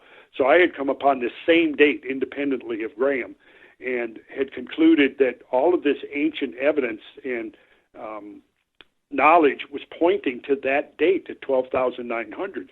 And this, a lot of this came from reading works like Mircea Eliade, Hamlet's Mill, which basically was showing how the concept of the great year was one of the most fundamental models of reality of the ancient world, and how this particular model of reality came down to us. And essentially it's based upon the progression of the vernal equinox through the constellations of the stars, and the idea that the ancient cultures utilized the backdrop of the fixed stars to superimpose or juxtapose this knowledge of these great temporal changes to the planet, because unlike anything that happens down here below, the changes, anybody today suddenly transported back 3,000 or 4,000, 5,000 years ago would recognize basically the same sky as we see today. Some subtle differences, but you would still recognize the Big Dipper. You would still recognize Orion. etc. Now, the North Star wouldn't be as aligned with the North Pole as it is, but that's because of that precessional motion of the Earth's axis. Right. But so it was in Hamlet's Mill, it came out in 1969, that the authors connected this idea of the changing cycles of world ages with the catastrophic rise and fall of great planetary changes. And they perhaps interpreted it more in figurative terms rather than literal terms, but they certainly laid the groundwork for making this correlation between this ancient model, which is basically the wheel of the zodiac, and the motion of the vernal equinox through the 12 constellations that form the zodiacal wheel, and what happens during each of those of that transiting equinoctial alignment. And so because of that, it seemed like Graham was pointing out that it seemed like they kept emphasizing the cusp of Leo. Well, the vernal equinox transited out of the constellation of Virgo into the constellation of Leo right at 12,900 years ago. So the Sphinx, which in Egypt has many symbolic connotations, but I think one of the most important is this correlation of human and lion. And if you look at the axis of the equinoctial axis, it is now in the same alignment that it was 13,000 years ago, except reversed. So, in other words, 13,000 years ago, the vernal equinox was moving out of Virgo into Leo, whereas now the vernal equinox is moving out of Pisces into Aquarius. So Aquarius and Leo, the sign of the man and the sign of the lion, stand on opposite sides of the zodiac to each other. So basically what was seen as one half cycle of the so-called great year, which the authors of Hamlet's Mill correlated with this precessional cycle, which takes right around 26,000 years, or to use the traditional number, 25,920 years. And half of that is 12,960. So what they did was they set up a model of global change, that there were 4 major points of discontinuity within this wheel, and they were associated with the passage of the vernal equinox through Aquarius, through Leo, through Scorpio, and through Taurus. The 4 fixed signs of the zodiac, which connect, so for example, when the equinoctial line is connecting the Aquarius Leo axis, the solstitial line is connecting the Scorpio-Taurus axis. And that great cross, cosmic cross, is rotating so that it clicks into one of these signs on average, 6,480 years. So one of the things that I've done, and for people to go, I would recommend to go to the Sacred Geometry International website, because Cameron Wilshire has done some awesome graphics to help people visualize what I'm talking about. And basically what it's showing is that there's a high correlation of discontinuous events within the natural continuum of change that are associated with these 4 signs. And the most, or I should say constellations, because we're talking constellations here, not signs, for those who are either astronomically or astrologically oriented. We're talking about the constellations, right? So if we go back 6,480 years ago, between 6,000 and 6,480, as the vernal equinox was moving into Taurus, we see a major global change. And what happened is coming out of the Ice Age, as the age of Leo came to an end, and we moved into the age of Cancer, what we see happening is that the climate became very warm. Climatologists who have studied this period have called the 3,000 or 4,000 year period, immediate post-Ice Age, as the climatic optimum, because this was the time when actually climate was, in fact, in spite of a lot of the propaganda, climate was warmer then than it is now. Sea levels might have been up to 3 to 6 feet higher, according to some studies, and there were farming communities that formed at 10,000 feet above sea level, and this is the time that I often refer to as the age of the goddess, because it was during this time when these hunter-gatherer nomadic cultures that had survived the catastrophic changes that ended the Ice Age moved into an ecozone which had basically been depopulated.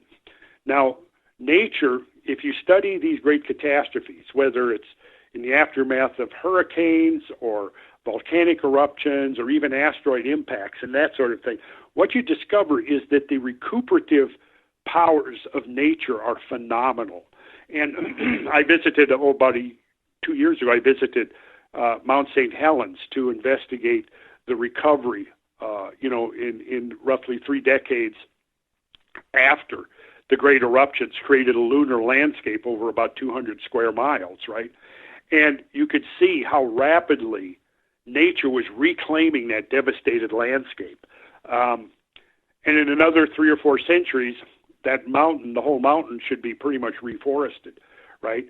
So, excuse me. My point here is that nature has the ability to recover from catastrophic and traumatic events quite rapidly, probably faster than a decimated human culture does.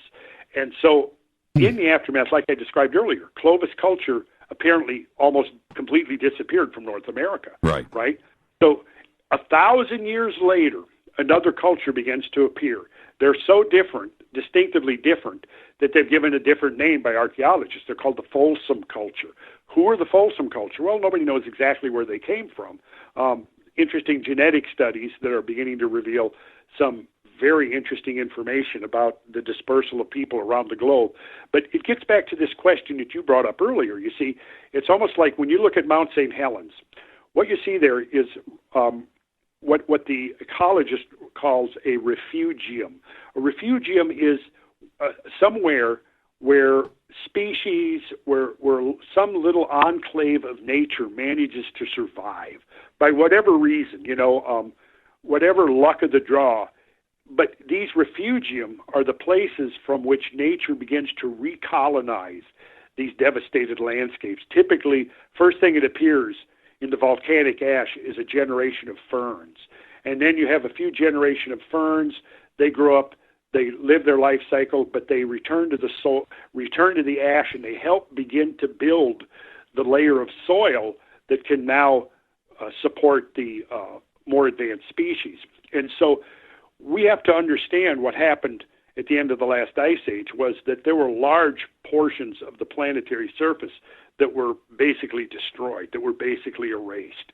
And so when we look at the historical discovery of America, I think that what we're really doing is looking at the rediscovery of America, the recolonization. It took nearly 10,000 years for humans to actually return to North America en masse. And the survivors in North America, see, and here gets to another interesting idea, which I think would be probably beyond our conversation tonight when you look at this evidence. But I would suggest that the human survivors of these catastrophes that convulsed the earth at the end of the last ice age were of 2 types. There were 2 categories. One was those people who survived just by being in the right place at the right time, by the luck of the draw. Right. There was another group that survived because they prepared, because they knew something was coming. They put the pieces in place to ensure the high probability of their survival and retaining some degree of cultural knowledge. Let me jump in right there. Hold on a second, because this is a very interesting point. Is there evidence of a high technology, advanced culture that predated everything here in the United States and North America? Not that I know of. But what we do see is at the beginning of recorded history, just like Graham has said frequently, it's more like the beginnings of history isn't really the beginnings, it's the end of something. The building of the pyramids on the Giza Plateau, just see, regardless of what conventional thinkers think about this, it just doesn't make sense. You know, as somebody who spent 40 years building things, knowing kind of what it's like to have to move something that weighs a ton on occasion, right? To think that all over the world you had hunter-gatherers who just decided all of a sudden one day, you know what, we're going to start cutting stones that weigh 10, 20, 100, maybe even 200 tons and start building things out of these 200-ton stones. And we're going to cut those stones and we're going to, out of quarries, and we're going to have perhaps transport them 50 or 100 or 200 miles overland to build this thing. You see, that just doesn't, I'm sorry, it doesn't make sense to me. Okay, you've got hunter-gatherers, right? And okay, maybe in one place you could come up and say, yeah, for whatever reason, this particular group on this particular continent, this particular region of the planet got inspired or motivated to start building things out of, 20-ton stones or 50-ton stones. But we see it, Jimmy, all over the world. And I'm sorry, all of the attempts by the more conventional thinkers to dismiss that or to get around it and not have to address it, I think are completely missing the reality that's staring them right in the face. That this does not make sense. I'm sorry, it doesn't make sense. And we have to come up with some model of history, I think, that can explain that phenomena. And I'm sorry, the conventional model just doesn't. You can stand there and you can look at the pyramids on the Giza Plateau and you're thinking, wait a second, the grandfathers of the people that built these were just farmers in the Nile Valley? Right. And now they're built. No, I'm sorry. It doesn't make sense. And you can invoke all of the conventional models that you want going back over the last 100 years. And I think that all you're doing is attempting to get around that reality, that glaring, contradictory reality.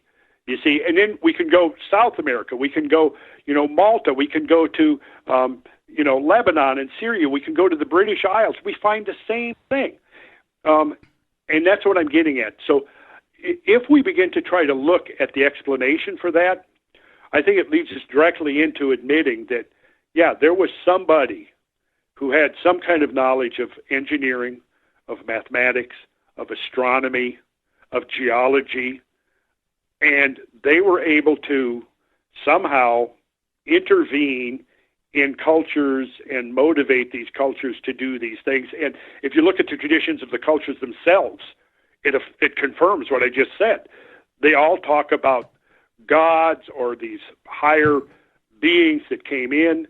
And I'm not necessarily saying that there could have been anything other than more scientifically advanced humans, right? But definitely, when I look at the Great Pyramid on Giza, I'm seeing technological advancement there. That's something beyond, so the explanation is, they built this massive stone circle so that they could know when to plant their crops. Well, see, here's the thing, Jimmy. You can determine when to plant your crops just by putting a stick in the ground and drawing a circle around it. You don't need to move 50 stones that weigh 20 tons each and put them in a circle aligned to the cardinal directions and marking out the passage of the sun and the moon. You don't need to do that, to know when to plant your crops. To grow some wheat, right? Right, yeah. There's this major disconnect in conventional academic thinking. There's a blind spot. And I don't know why, but they are so reluctant to admit that there may have been something much grander and greater going on in our prehistory that we haven't figured out yet. Have you ever, we're going to hit a break here in a second, but the migration of us around this planet, where conventional academia is going to say it started in southern Africa and went up and went around and here we are today, 4 million years ago. But what was going on in Giza was also going on here in North America and South America, but it was also going on in northern Russia. And could it be that this knowledge maybe came from the north and progressed down? The reason why I suggest that is we have Göbekli Tepe, which is north of Giza. Mm-hmm. It's north, and it was built 7,000 years before the rise of the pharaohs. So wait a minute. Could it have been the opposite of what everybody is suggesting? And why don't they take a look at that and consider it? Well, let's see. Who is the author? I read a book years ago. It'll come to me in a second. Who was proposing exactly that?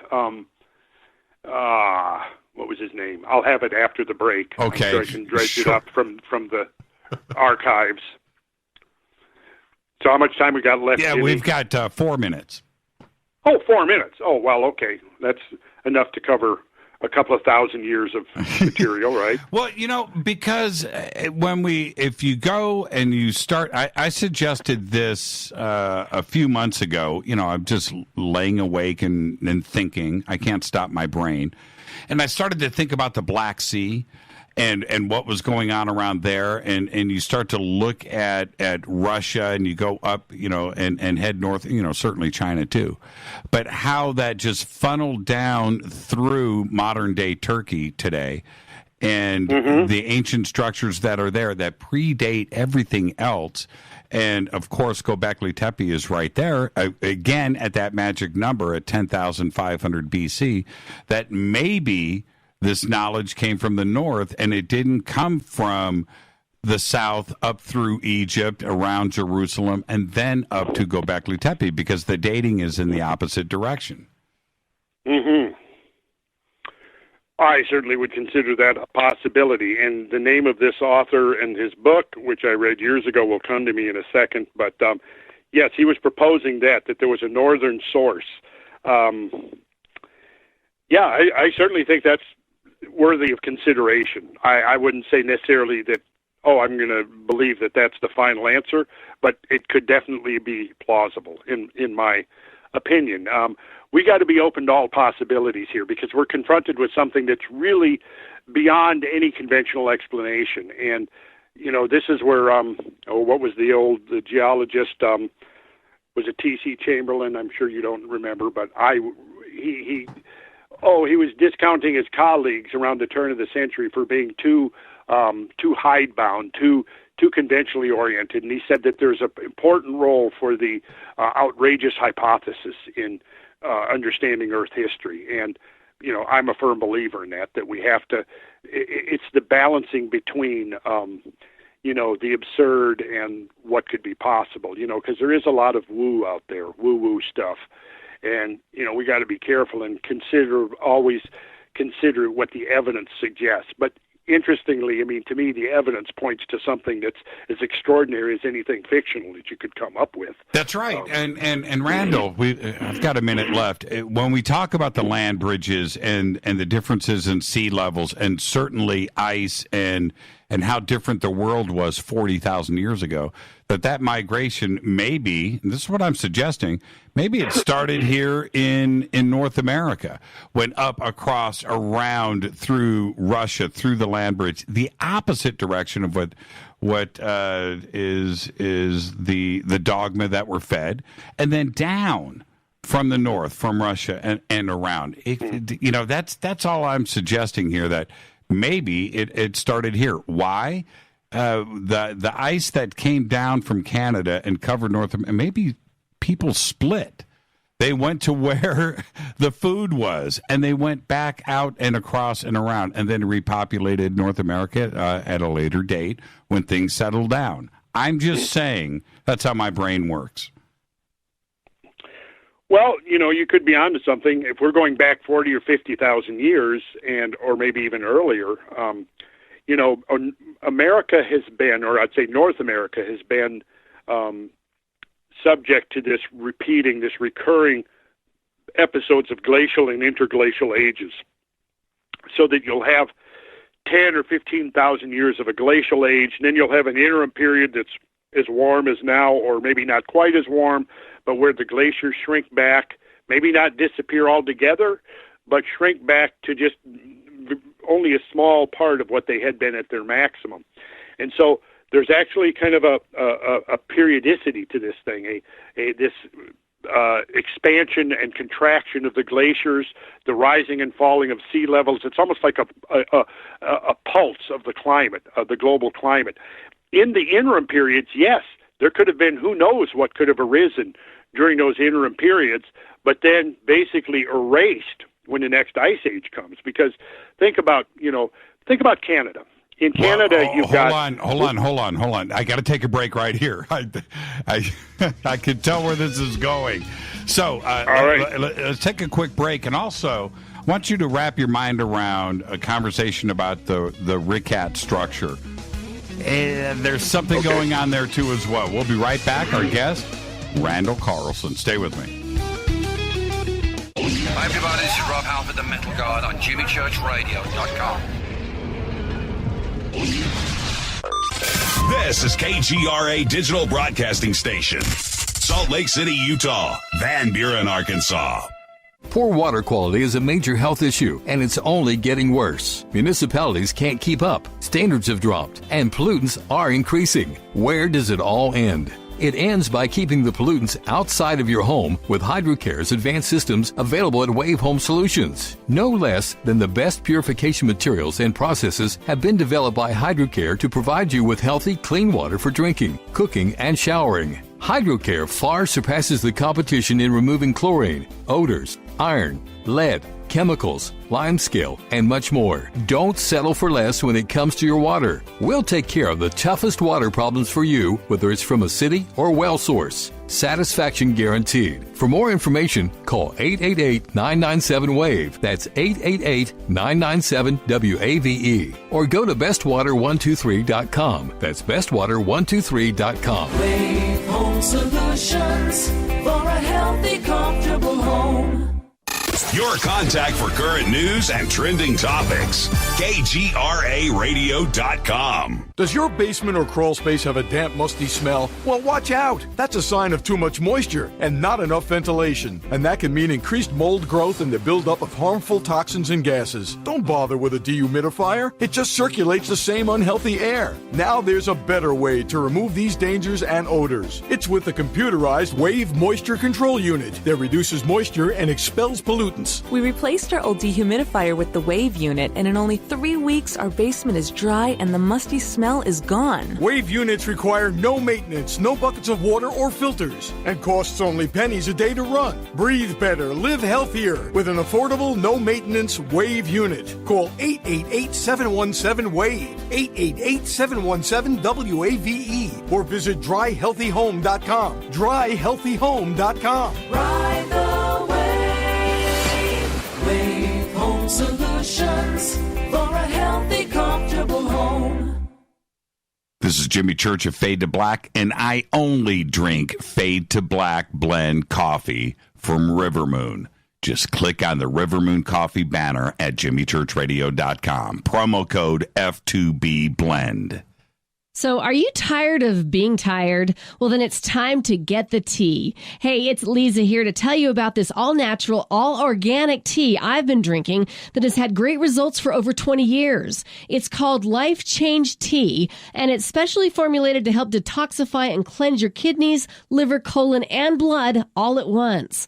The colon is one of the most ignored organs in the human body. The faster that waste is eliminated from the body, the less time that waste sits in our intestines, spreading toxins to our bloodstream.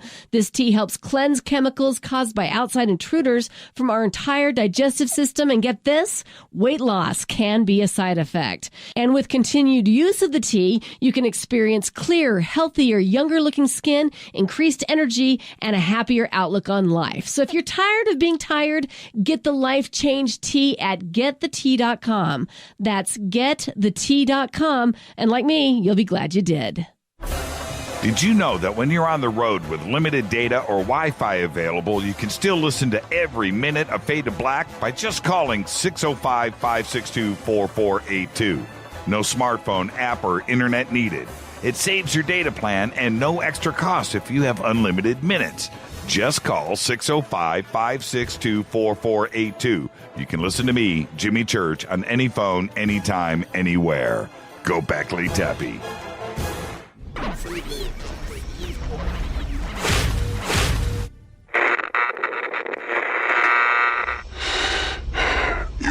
a secret.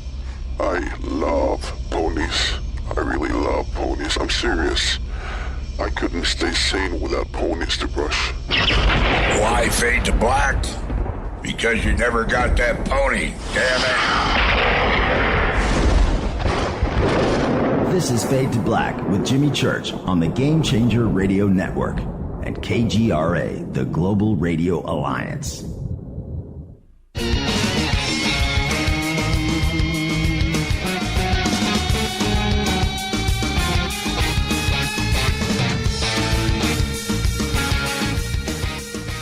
Welcome back. Fade to Black. I'm your host, Jimmy Church. Our guest tonight, Randall Carlson. The Conversation. SacredGeometryInternational.com is the website. The links for Randall are over at jimmychurchradio.com. And, of course, you can also follow Randall on Twitter at Sacred Geometry Int, right? Isn't that what it is, Randall? I think it's Sacred Geometry Int. On Twitter. Sacred Geometry International. It started out as Sacred Geometry Atlanta, then it went to Sacred Geometry America, and now it's expanded to Sacred Geometry International. I'm actually pushing for Sacred Geometry Galactic. Right on. But I feel that that's just still a few years in the future. How smart. But we'll see. Once we start getting feedback from the galactic level, that's when we will. Yeah, there you go. I want to give some credit here to Cameron. How smart is he? He constantly surprises me. No, he's an immensely talented individual, and he's very committed to doing this work. What's happened in the last 10 years, I couldn't have done without Cameron.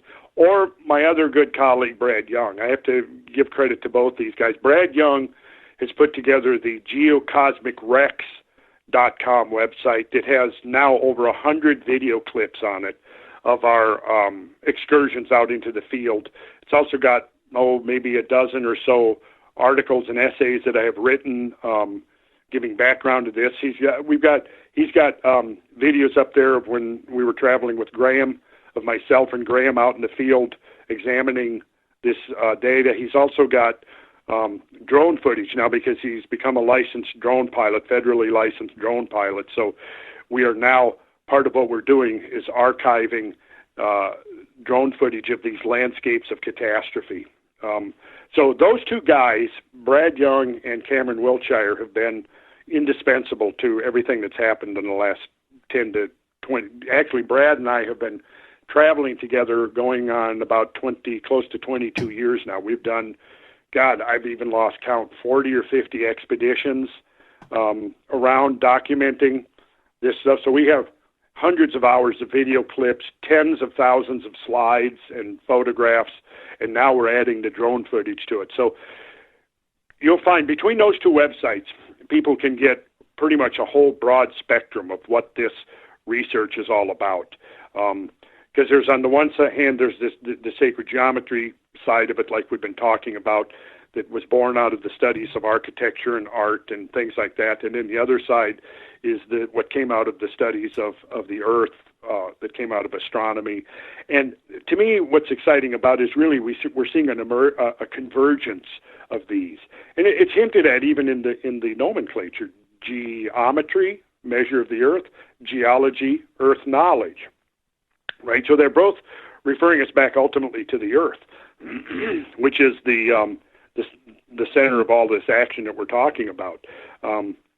But I think that what we're having to do now is begin to expand our horizons and realize and understand that the Earth is is part of a much larger ecosystem. It is literally part of a cosmic ecosystem, and this is part of what gets me frustrated in a lot of the discussions and debate about climate change, is that we seem to be focused now exclusively on the human influence on climate, to the neglect of what we're learning is lots of other very potent and powerful influences on the climate, both coming endogenetically from within the Earth and exogenically from outside the Earth, and sometimes the two interacting together. So, for example, when you go back and you look at some of the first, the dating of the Younger Dryas event, which is 12,900, where the black mass is. If you go into the floodlands of eastern Washington, what you'll find is that there are these gigantic black backflood sedimentary layers. Some are 3 and 4 feet thick. Sandwiched in between these, you see volcanic ash. There's an example of a gully that got exposed in eastern Washington that's composed of a whole succession of about 39 or 40 layers of these backfloods. And sandwiched in there is ash that was discharged or thrown out of Mount St. Helens, and it was undergoing a tremendous volcanic eruption. And at the same time, these tremendous floods were going on, and there were other huge volcanic eruptions around the planet that were taking place at the same time. And it would make sense when you think about it, because when you have this rapid melting of ice, releasing the loads on the North American continent and the northwestern European continent, and the transfer of that tremendous amount of weight back into the ocean basins, there has to be a tectonic and seismic response. You can't get around transferring that much mass, that much weight, around, shifting it around on the surface of the Earth without having a subsurface response. So it would make totally perfect sense that you would have tremendous examples of volcanism and seismic activity, and both of which are now being documented in abundance to have occurred during this transition. So really, this whole epoch of transition was like a perfect storm of stuff. And we haven't really talked. Well, yeah. Go ahead. I'm probably going to help you continue that thought. We had a really great show the other night with your good friend Ed Nightingale, our good friend, member of this family. And one of the things that came out in my mind's eye from that conversation is that these events here. Now we talk about ice ages and these grand events, but there's also other things to consider. Volcanic eruptions, earthquakes, these huge things that happen, that maybe these forces are triggered inside this planet, of course, but from external forces that are occurring out in the galaxy and throughout the universe. And what do you think about that? Because we're talking about the zodiac and the alignments, and it seems like there could be something else going on that we're looking to us, this planet and us as being some of the causes of it.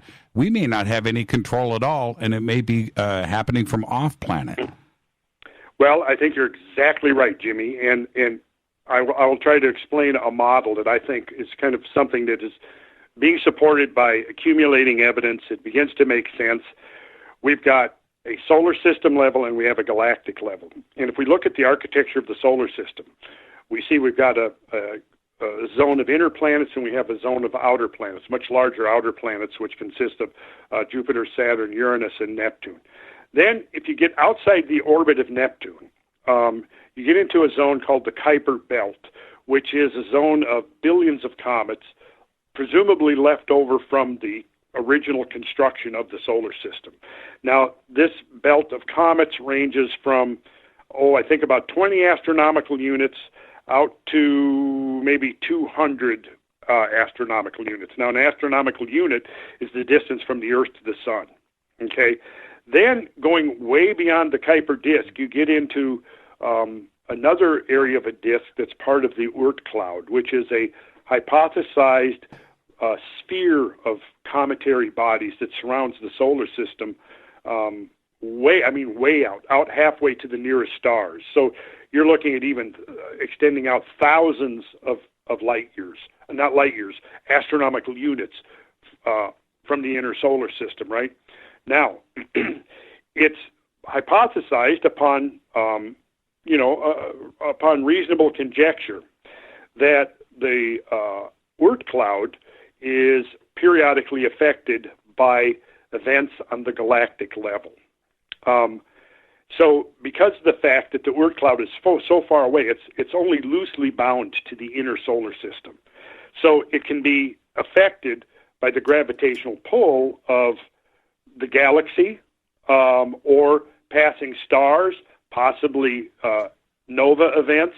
You know, the fact that our solar system wobbles up and down above and below the galactic plane. The galactic plane is the area of greatest concentration of greatest density of material.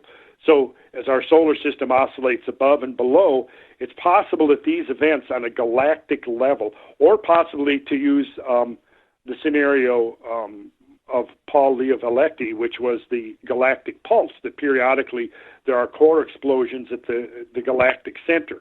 Whatever the cause, whether it's a passing star, whether it's a nova event, whether it's the oscillation of the solar system above and below the galactic plane, whether it's galactic core explosions, something on that level can affect the Oort cloud and the stability of comets in the Oort cloud. Now, when that happens, when they become dislodged from their orbits, they begin to migrate towards the inner solar system. Okay, now what can happen is they can become short-period comets, or they can become residents of the Kuiper belt, which is the zone now, the disk of comets that exists pretty much just outside the orbit of Neptune, right? So now, here's the picture. On the galactic level, comets can be perturbed in the Oort cloud.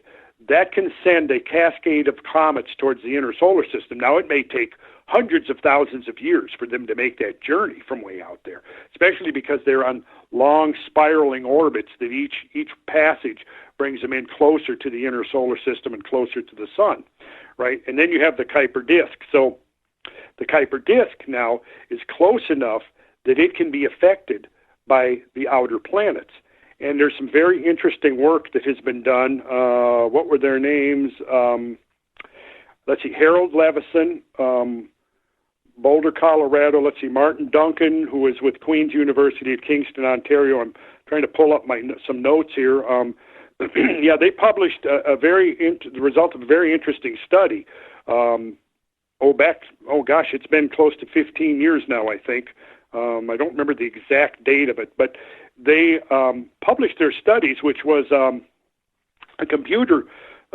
very sophisticated computer study of how comets end up being transferred into the inner solar system, where they can, I found it here. Let's see, here's what it says.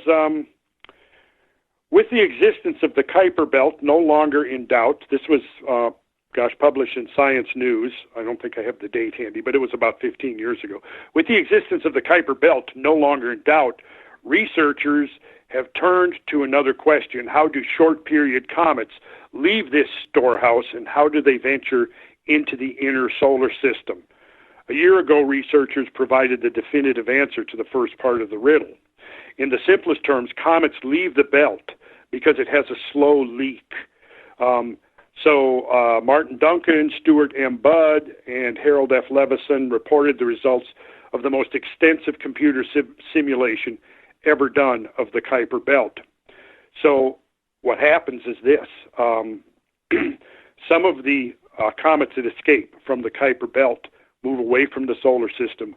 Others get flung inward towards the orbit of Neptune. Now, here I'll go back to quoting the article here. Once a comet falls into Neptune's gravitational clutches, the other large outer planets start to exert their own gravitational influence. In this way, some comets from the Kuiper belt make their way toward the inner solar system, where they come alive in the sun's warmth. Now, here's where it gets interesting. Here's what their computer simulation showed. The new calculations by Levison and Duncan show that one shouldn't take such a model for granted, because it's only because Neptune, Uranus, Saturn, and Jupiter are spaced exactly far enough apart that each has a chance of handing off a comet to the next. And of course, once that bucket brigade, once that handing off reaches Jupiter, like the Greek god Jupiter hurling his thunderbolts, hurls those comets either towards the sun or hurls them back out into deep space. Now, if they get hurled towards the sun, what happens? They become activated. They come out of their deep space hibernation, and they begin to basically come alive. Now, if we look at the life cycle of a comet, there's basically 5 stages. The original stage was the aggregation, which was the accretion of interstellar matter, their condensation, integration, and final ejection from the inner solar system. And this is what I refer to as the stone the builders rejected. And this is now what forms the basis for the reservoir of comets. The second thing now is hibernation, because once they're in the Oort cloud or the Kuiper disk, they're so far removed from the sun that they go into this state of deep freeze. Well, the third stage is activation, when they become perturbed by whatever source. If it's the Oort cloud, as I said, they're perturbed on a galactic level. If it's the Kuiper disk, the inner zone, they get perturbed by, get this, conjunctions of the 4 outer planets, right? So we almost have like an astrological model here. When these 4 outer planets, as this computer simulation showed, are in the right position relative to each other, and their gravitational fields feedback positively and amplify each other, they can capture these comets. And that's when the bucket brigade starts, when it goes from the outer, from Neptune into Uranus, from Uranus that hands it off to Saturn, Saturn that hands it off to Jupiter, and then the king of the planets either throws that comet back out of the solar system or throws it towards the sun. Once it starts moving towards the sun, once this orbital transfer takes place and the sunward journey begins, then the comet becomes active. It starts outgassing. It forms a tail. It begins its first stages of transformation to a devolatilized nuclei. The next stage is it begins to undergo disintegration. If it's an icy matrix, that'll be vaporization of the icy matrix. There'll be a disintegration of the comet nucleus, and it'll begin to form a meteor and dust stream after successive orbits around the sun. The final stage, which I call amalgamation, involves solar or planetary encounters. And this is if the piece of a comet, a piece of devolatilized nuclei, hits a planet, it creates a crater. So you have crater formation. You also have raw material injection into the Earth's atmosphere, into the hydrosphere, into the lithosphere, into the biosphere, and I think this provides a primary stimulus to the extinction evolution cycles that we see. And we could have a whole long discussion about these celestial influences on life here below. But I think that these represent the 5 stages in the life cycle of a comet. And the final stage is that it can form streams of dust. It can form meteorite streams. It can become part of the family of sun-grazing comets, which is like a new family of comets. It's only been discovered within the last decade or so, and which shows us that comets in the inner solar system, there's way, way more of them than anybody had expected, but a lot of them are invisible. And they're seen regularly falling into the sun. And these are the sun-grazing comets, which, again, is a very new thing, but seems to be a potential trigger for heightened solar activity. If the cometary mass plunging into the sun is big enough, it may serve as a trigger. Let's see. I'm pulling up something else here. Do you know how heavy of a thought that is? You know, to wrap your mind around, and who would have considered this in the past? That is very, very interesting. Did. And here's the really remarkable thing, Jimmy. We're talking about an architecture of a solar system here, because if the outer planets were not aligned exactly as they were, and by implication, it also is the masses of them have to be exactly the same. This orbital transfer of comets could not happen. Well, as we're finding out, comets may be the harbingers of life on Earth. They probably are. They almost certainly are, delivering the raw materials for the formation of primitive and higher life forms. So what's interesting here is the same force, the same celestial agency could be not only the destroyer of ecosystems, the destroyer of civilizations, it could also be what triggers the birth of new systems, new ecosystems, by introducing the raw material for genetic mutations. And we're beginning to find that kind of evidence. For example, in the wake of the Tunguska event of 1908, all kinds of interesting genetic anomalies are being discovered, accelerated evolution and so on. And there's a whole science, I think that we're just on the very verge of beginning to understand about the relation of life, that life is ultimately cosmic in origin and not terrestrial. And see, if that's the case, Jimmy, look at what we're thinking about here. When you start looking at the architecture of the solar system, you can't change those parameters hardly at all. And the whole thing disappears. All of it. Life on Earth is gone. Right. And everything that has issued from primitive life in the oceans, coming out of the oceans, because think about this. In order to transfer life from the oceans, from marine existence to a land-based existence, you have to have this interim zone. You have to have a transitionary zone, right? What provides that transitionary zone? It's the intertidal zone. And what creates that intertidal zone? The tides. And what creates the tides? The moon. Take the moon away, and you've got no way to get primitive life out of the waters of the ocean onto land.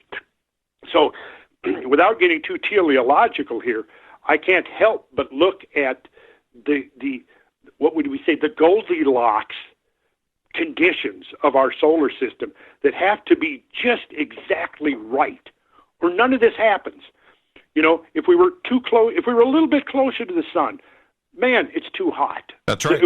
The whole planet would become desert. If we're a little bit further away, the whole planet becomes locked in a permanent ice age. If we're a little bit smaller, well, the gravitation field is too weak, right? If we're a little bit bigger, the gravitational field is too big and too great, and we would basically never get beyond, we would all be slugs. We would be slugs now having this conversation.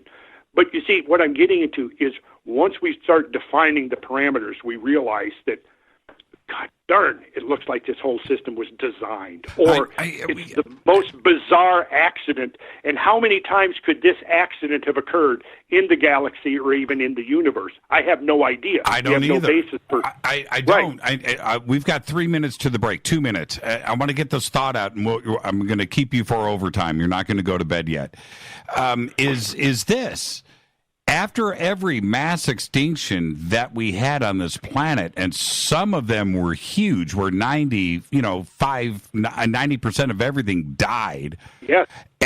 We had tens of thousands, if not millions, of species sprouted up overnight. So how did they get here? How did that happen?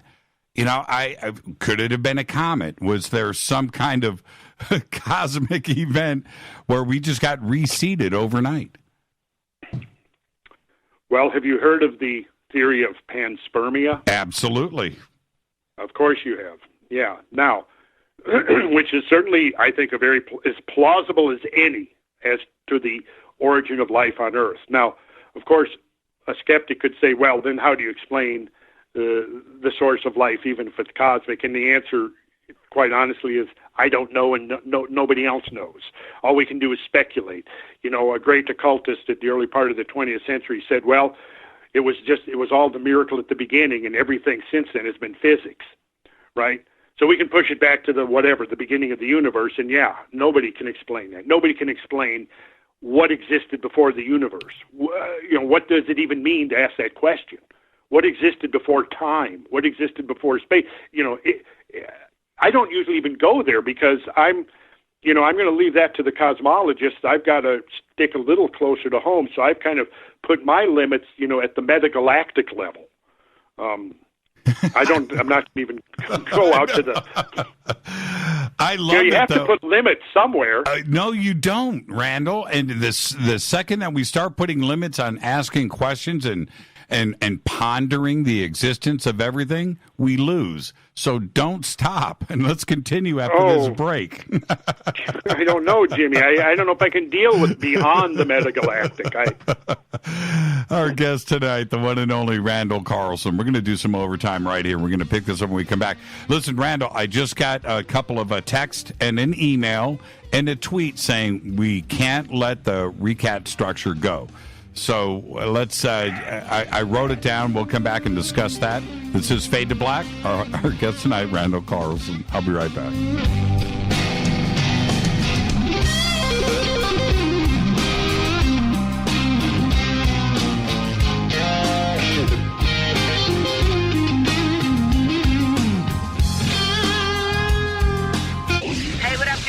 Vivica Fox here, and you are listening to my boy, Jimmy Church, on jimmychurchradio.com. Despite popular opinion, reading a book will not make you smarter. But listening to Jimmy Church will. Hurricanes, earthquakes, wildfires. This year we've experienced more than our fair share. This is Jimmy Church of Fade to Black, and last month I decided to make sure my family does not have to worry about food should we get caught in a real emergency situation. Introducing Numana, a healthy, storable product that tastes so good that you'll want to eat it every day instead of just during those times of duress. All Numana products have a 25-year shelf life, are MSG and GMO-free, no preservatives, and are made in America. With the Numana pack in your home, you'll be able to sleep at night knowing that you've protected your family. Not only have I tasted and tested, I own it. Now you can too. Just click on the Numana banner on jimmychurchradio.com and use the promo code Jimmy when you order. In addition to a discount, we'll send you an autographed Fade to Black t-shirt. Seriously, go Beckley Teppy. This is Jimmy Church of Fade to Black, and I take Life Change Tea supplements every single day. It's what I do. Click on their banner at jimmychurchradio.com. When you take the beans from Central America with dashes of Indonesian and African mixed in and then roast it to the dark side of Fade to Black, you create the ultimate brew of fringe. Introducing the Fade to Black blend from Rivermoon Coffee. Yes, Rivermoon's darkest customized roast was created for the love of Fade to Black. The alchemy of masterful roasting and smoking the beans is in every sip of this full-bodied, dark Java. I need my coffee dark, deep, with distinct bittersweet chocolate highlights, just like the bunker. Leaning further into the darkness of the roast is Fade to Black blend from Rivermoon Coffee. Just click on the banner at jimmychurchradio.com and use the promo code F2BBLEND for 15% off of your order today. Go Beckley Teppy. Hi folks, CBD is the home run hitter for health right now. Why, you ask? Because of what it does for the body. Unfortunately, I can't tell you all about the benefit. You know, there's reasons. Do your due diligence and log on to ancientlifeoil.com. That's ancientlifeoil.com. Ancient Life Oil uses organic ingredients and is blended in coconut oil for some of the best benefits. Legal in 50 states and non-psychoactive. Log on to ancientlifeoil.com. That's ancientlifeoil.com. This is Jimmy Church of Fade to Black, and my family is safe because of Numana Emergency Food Storage. Just go to the Numana banner at jimmychurchradio.com. Promo code Jimmy10. Are you intrigued by paranormal talk radio? You'll love the new paranormal radio app from TalkStream Live. You'll find a great selection of talk shows covering UFOs, ghosts, strange phenomena, and much more. Download the Paranormal Radio app now and start listening to the very best in paranormal talk entertainment, including the network you're listening to right now, the Paranormal Radio app, free in Google Play and the iOS App Store. Erica, Brittany, Gabby, and you're listening to JimmyChurchRadio.com. It's not a lifestyle we chose. We were born this way. KGRARadio.com.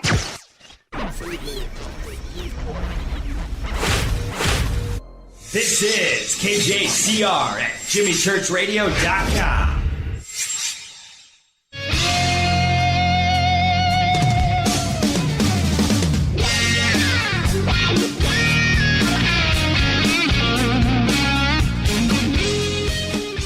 Welcome back, Fade to Black. I'm your host, Jimmy Church. Our guest tonight, Randall Carlson. We're going to roll this thing into doing some overtime. We'll try to get everything in.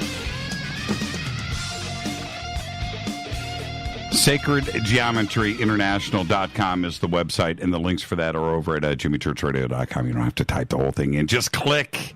It's very simple. Randall, years ago, somebody led me to the RECAT structure over in Mauritania. And Mauritania, yeah. Yeah, and And I remember back then goofing around on Google Maps, and I saw this thing in Africa, and I'm just rolling around Africa, right? Whatever, going to Giza and, just doing the things that you do in satellite. And I see it, and I went, oh, that's what, and I zoomed, and you can see that it is one of the most incredible structures anywhere on this planet. It should be discussed. We should have talked about it at the beginning of this show. Terrain. What is going on there? What is it? Well, I think initially when it was first seen during the early days of the space program, let's see, was it seen? Not sure. Probably back in the early 70s, maybe even the late 60s, because I know that Robert Dietz was one of the premier astronomers studying meteorite impacts back in the 60s. And I know he wrote an article on it that I think came out in 1968. And, of course, initially, because of the multi-ringed nature of the structure, it was proposed as being the result of some type of an impact, probably an asteroid, right? Because impacts into the crust leave multi-ring structures. And there was material that looked like the type of shocked material that you find associated with those type of impacts. In this case, the material was called coesite. And so it seemed like when they discovered this shocked material, that was a clincher that it was impact produced. However, other geologists came along later, took a closer look, and didn't believe that the coesite, the shocked minerals that they presumably found, were in fact shocked minerals. The subsequent studies seem to have suggested that it was not impact produced, but that it was likely produced from upwelling pressure in a hydrothermal vent below, which created basically a large bubble. Picture, if you can, a bubble that's now like 30 miles wide, probably thousands of feet high, with multiple layers in it. And this bubble, because of the pressure from below, raises up, causes the crust to bulge out, right? So now this undergoes a lot of metamorphism because of the intense pressure of the uplift, but then it pretty much solidifies in that state, and then over millions of years, in this case, because most of the rocks there are limestone dolomites, which are have been dated to the Ordovician period, which puts them at about 400 million years old. Now, if you can picture a bubble, a layered bubble rising up, and then you shear the top of that bubble off, and what it's doing is exposing the layers that have been upthrust, that in geological terms are dipping towards the outside of the structure. So there is, some discussion now whether or not that could be Atlantis. I don't believe it was Atlantis because I don't think it fits Plato's narrative in many ways. But it is certainly an interesting and enigmatic structure. Mostly the rocks are limestones, like I said, dolomites. There's some mudstones. There's some sandstones. What else? I think it's mostly those kind of 5 types of rocks, which are, all natural rocks that form. But see, underneath the thing, there are these hydrothermal vents and these kimberlite pipes, or the kimberlite pipe, which is where, a lot of the diamond mines today are in these kimberlite pipes, where you have tremendous pressure upwelling from below. And so underneath the recat structure, there's a plumbing system, see, which to me clearly points out that whatever its origin, it's natural. And so I'm inclined now to believe that it is an endogenic consequence of an endogenic process, something along the lines of what I just described. And I think that conforms more or less to what most of the recent studies have been. There's been a few studies on it, that have come out in the last few years, and I would have to refresh myself on it. But well, what I find fascinating, there's like 3 points that for me stick out here. One, there's not even a road going to it, right? It's so remote. It's not really investigated or it is, a little bit, but it's so remote. Nobody goes to it.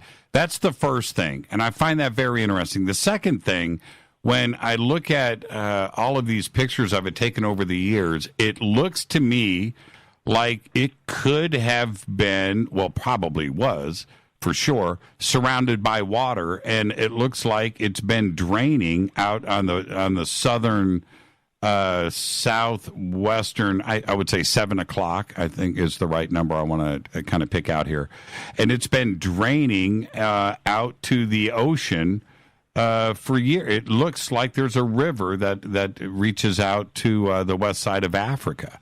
That's what it looks to me. Atlantis possibly could be, and I understand why that's a thought, but it definitely looks like it was surrounded by water at some point. Oh, I think clearly it was at some point. And, the fact that what we're seeing, going back to the bubble analogy before, what we're seeing is the core of that bubble. If you picture, let's see, what could I use as an analogy that the listener could visualize? If you just think of any spherical ball, and think of everybody's seen pictures of the Earth, right? And how you've got the lithosphere, the asthenosphere, the mantle, the core, and it's layered, right? Well, imagine a sphere with a bunch of layers, and then you basically you cut off like the top, say 3/5 of that sphere, and you expose now what you would be looking at would be rings. Can you visualize that? I'm looking at it. Yes. Yes. Okay. You would see rings, and that's what I believe we're looking at there, and that seems to, I think, fit the evidence because of the fact of this kimberlite pipe being underneath it suggests that yes, there was a magmatic upwelling that then created immense pressure below the crust and caused the crust to bulge up. Now, over a succession of millions of years, and possibly even with catastrophic flooding, water would have been the primary agent in eroding away the top of that bubble, exposing the rings below, you see. And if it's consistent with what I believe the geological record shows, there have been a succession of, just as Plato describes, a succession of gigantic floods that have occurred through time. And this was part of the tradition that was being handed down by the Egyptian priest to Solon, who was the one who carried the original story of Atlantis back to Egypt, back to Greece. And they describe, the thing I think that has brought about people making this correlation is the ring-like structure, right? Because Plato describes a multi-ringed structure that was the city core of Atlantis. However, the dimensions he uses are not really consistent with the recap structure. The recap structure is much, much bigger than the ring structure that Plato describes in the Critias, which is I would highly recommend anybody who is interested in this kind of thing. It's mandatory that you read Plato's two dialogues, Timaeus and Critias, because there's so much packed into those two short dialogues about everything we've been talking about, that it's definitely on the prerequisite list for anybody who's interested in ancient traditions or ancient mythology or ancient mysteries, etc. So my take on the recap structure is that it's endogenic, it's natural, it may have been catastrophic, it probably was catastrophic. We know that there was one of the major mass extinctions during the Ordovician. Now, I don't know if that would be associated with the forces that created the recap structure, but it certainly is plausible, see? But yeah, and then the fact that it's highly erosive, it reminds me a lot of Upheaval Dome in Utah, which was a buried structure, probably impact produced, but they're still arguing whether it was a dome from pressure below or whether it was created from above. But in either case, you have a multi-ring structure that was exposed to the light of day by these intense erosional processes that stripped away hundreds or even thousands of feet of rock, exposing the core of this thing. Anybody wants to check it out, they can look up Upheaval Dome, Utah, on Google, on Google Earth, and you'll see this really incredible-looking multi-ring structure, which possibly similar in formation to the Recat structure in Mauritania. Now, having been an astute student of Plato, and particularly of his dialogues concerning Atlantis, I don't find enough points of correlation between the two to attribute Recat to being Atlantis. Has anybody done a dig there? Looking for any signs of ancient life or civilizations? Any structures? Well, I'm presuming that, yes, they have. Yes, some have. Geologists have visited. That's how they know that the limestones are Ordovician, for example, because they've gone there and taken samples and looked at the creatures that are forming the limestone. Because limestone forms. It's submarine. It forms underwater. It forms under oceans by the carcasses of the small sea life settling to the bottom of the ocean and then becoming compacted and eventually forming these limestone rocks, which are sedimentary rocks. So there are extensive limestones, and those limestones have been sampled. So, and it's very plausible that people occupy. I think that it would have been probably a likely place sometime or another for people to occupy, and it probably held lakes. But I have not seen any studies yet getting into that level of detail. Like you said, it's a structure that is worthy of more study and more research than it's had. And I hope to see that, in the next few years.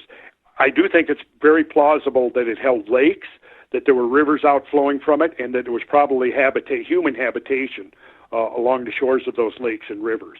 It's fascinating. I don't, however, make the connection with Atlantis, other than the fact that you have multi-ring structures in both cases. Right. Now, I will say this. Plato's model for Atlantis may have been derived from observations of natural multi-ring structures. That's right. And when you look at northern Africa in Google Earth, in satellite, there's a couple of things that stand out that are very visible, right? The Nile Valley, and the Recat structure. It's that big. I mean, it's ginormous. It's just, it's incredible. It's about 30 miles in diameter. It's 30 miles in diameter. Which is big. About 30 miles in diameter. So, yeah, that's big. Now, before we get out of here, I wanted to ask you one other thing, and I was discussing this with Ed the other day. When we are talking about the cosmology of everything, the zodiac, the timing of certain celestial events with cataclysms here on Earth, is there a way to use it to take a look at the future and maybe predict when something may happen? Well, the problem with that is we're looking at two tempos juxtaposed on each other. One seems to be just totally random, right? That there are random changes that occur that are totally unpredictable. On the other hand, there are changes that are predictable. For example, bringing it into a more human scale that somebody might be able to understand. Okay, we can predict with a fair degree of confidence now that, winter is upon us. Now, whatever region of the world that you live in, like, for example, I'm in North Georgia, so I know that we're probably going to get a number of nights below freezing. We know that it's probably going to be sometime between now and mid-December that happens. Well, we can make some prediction up to probably within a few weeks, plus or minus, but to pinpoint the exact date, no, that would be very difficult. What we can do is we can look at the picture and we can get a range of possibilities, and we can say, well, if we look back over the last roughly 105,000 years, it appears that there have been 4 periods of glaciation interspersed with shorter periods of interglaciation. If we go back even 250,000 years, we find that the problem is as the record gets older, it gets more obscure, but we can still see that there's this oscillation, this shifting from glacial ages to interglacial ages. We are now in an interglacial age, right? Now, if we go back roughly 2.5 to 2.6 million years ago, we see major transition, right? Pliocene gave way to the Pleistocene. The end of the Pliocene was a long period of pretty much stable warmth. Something happened around 2.5 million years ago that caused a major planetary environmental shift, and this oscillation of glacial interglacial ages began. It dominated the climatic cycle for the whole of the Pleistocene for 2.5 million years. Now, according to some thought, it ended, 11,600 years ago. Others have questioned, well, has it really ended, or are we still in the oscillating cycle of glacial, interglacial ages? No one has an answer to that question at this point. Here's one thing we do know, though.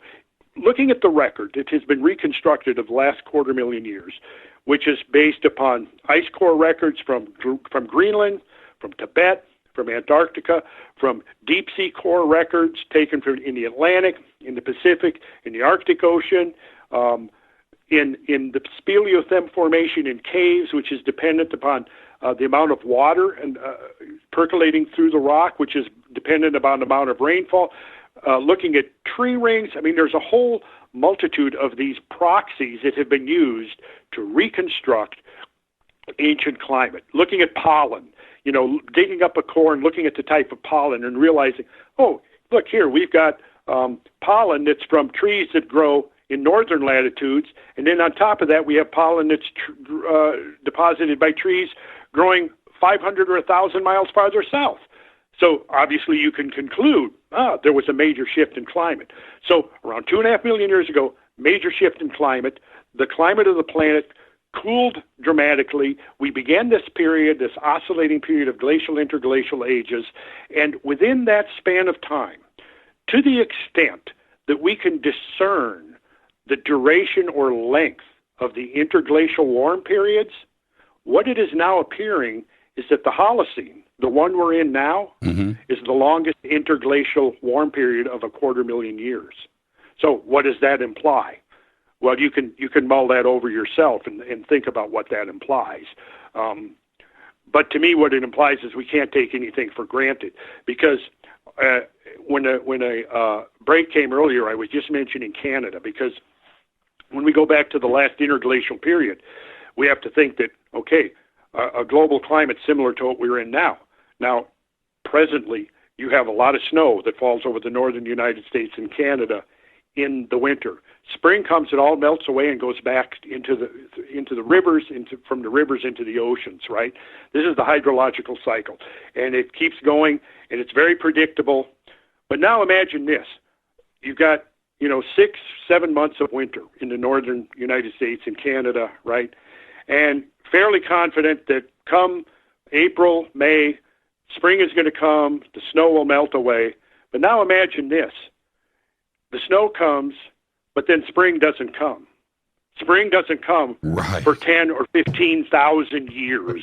And that's literally what we're talking about here. Right. And now instead of the snow melting away and going back to the ocean, it just accumulates layer after layer after layer after layer until eventually it's a mile thick or 2 miles thick. And that is almost inconceivable, but it happens. And it has happened. And we're still not sure why.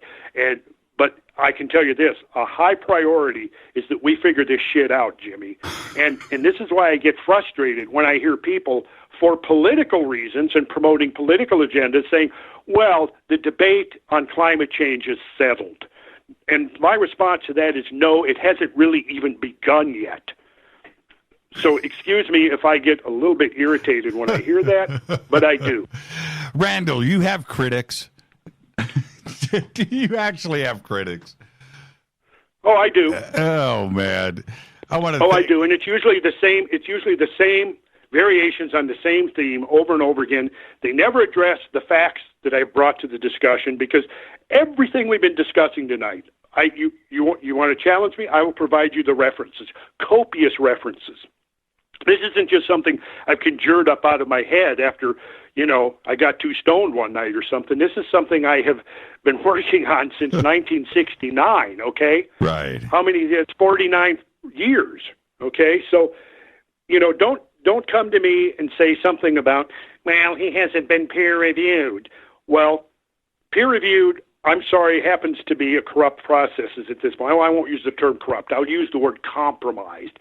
And you can go and you can present a very thoroughly, well-researched, very specialized research article and present it to the scientific literature. Pay them a lot of money, and they will publish it if they seem fit, if they think that it conforms to their models of reality.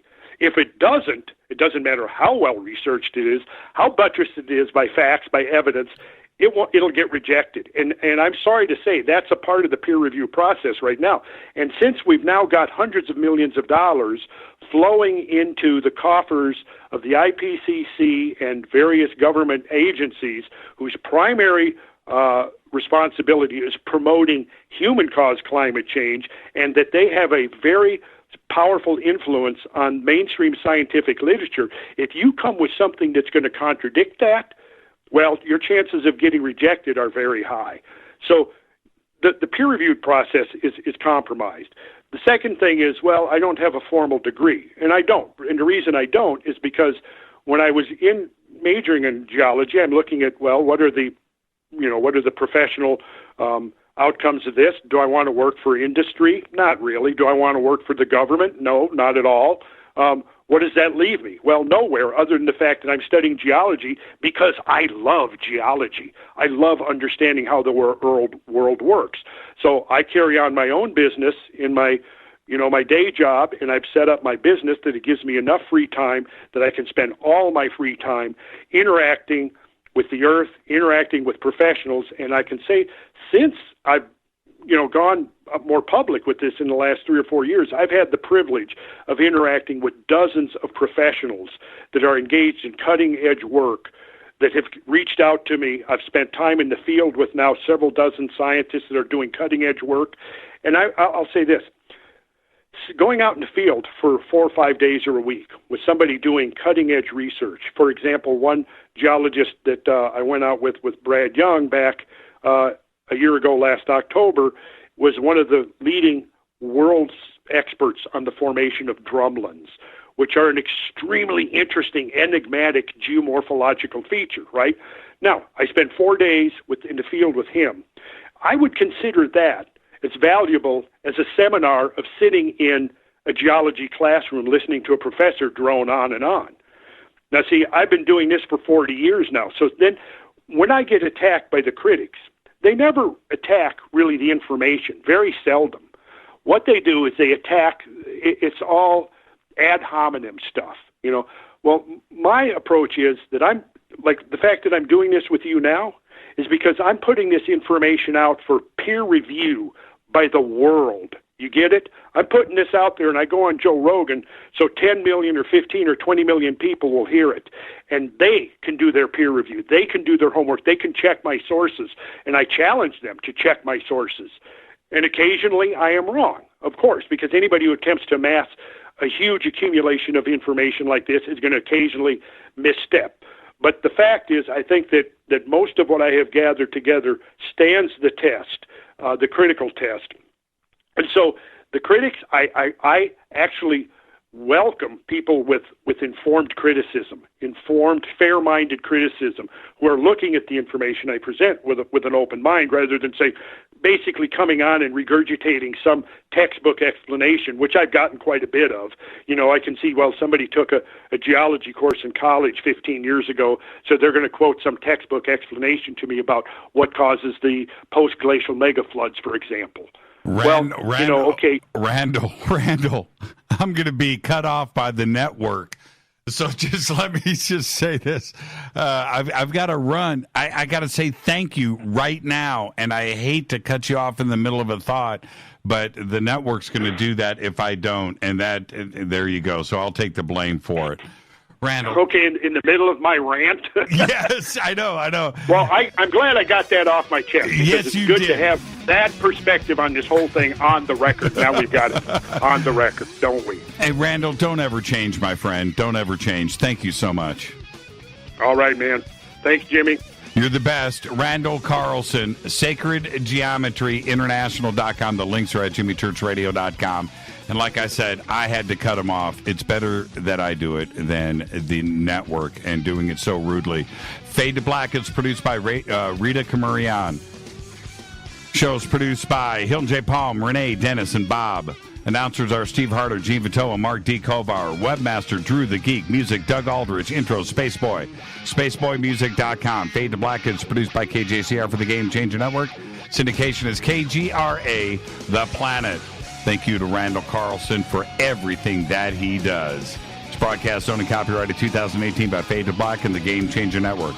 It cannot be rebroadcast, downloaded, copied, or used anywhere in the known universe without written permission for Fade to Black or the Game Changer Network. I'm your host, Jimmy Church. Follow me on Twitter at JChurchRadio. You can follow Randall at Sacred Geometry INT, Sacred Geometry INT, and of course his website is at jimmychurchradio.com. All right, everybody, until tomorrow night, open lines. I'm your host, Jimmy Church. Be safe. Go Beckley Tappy.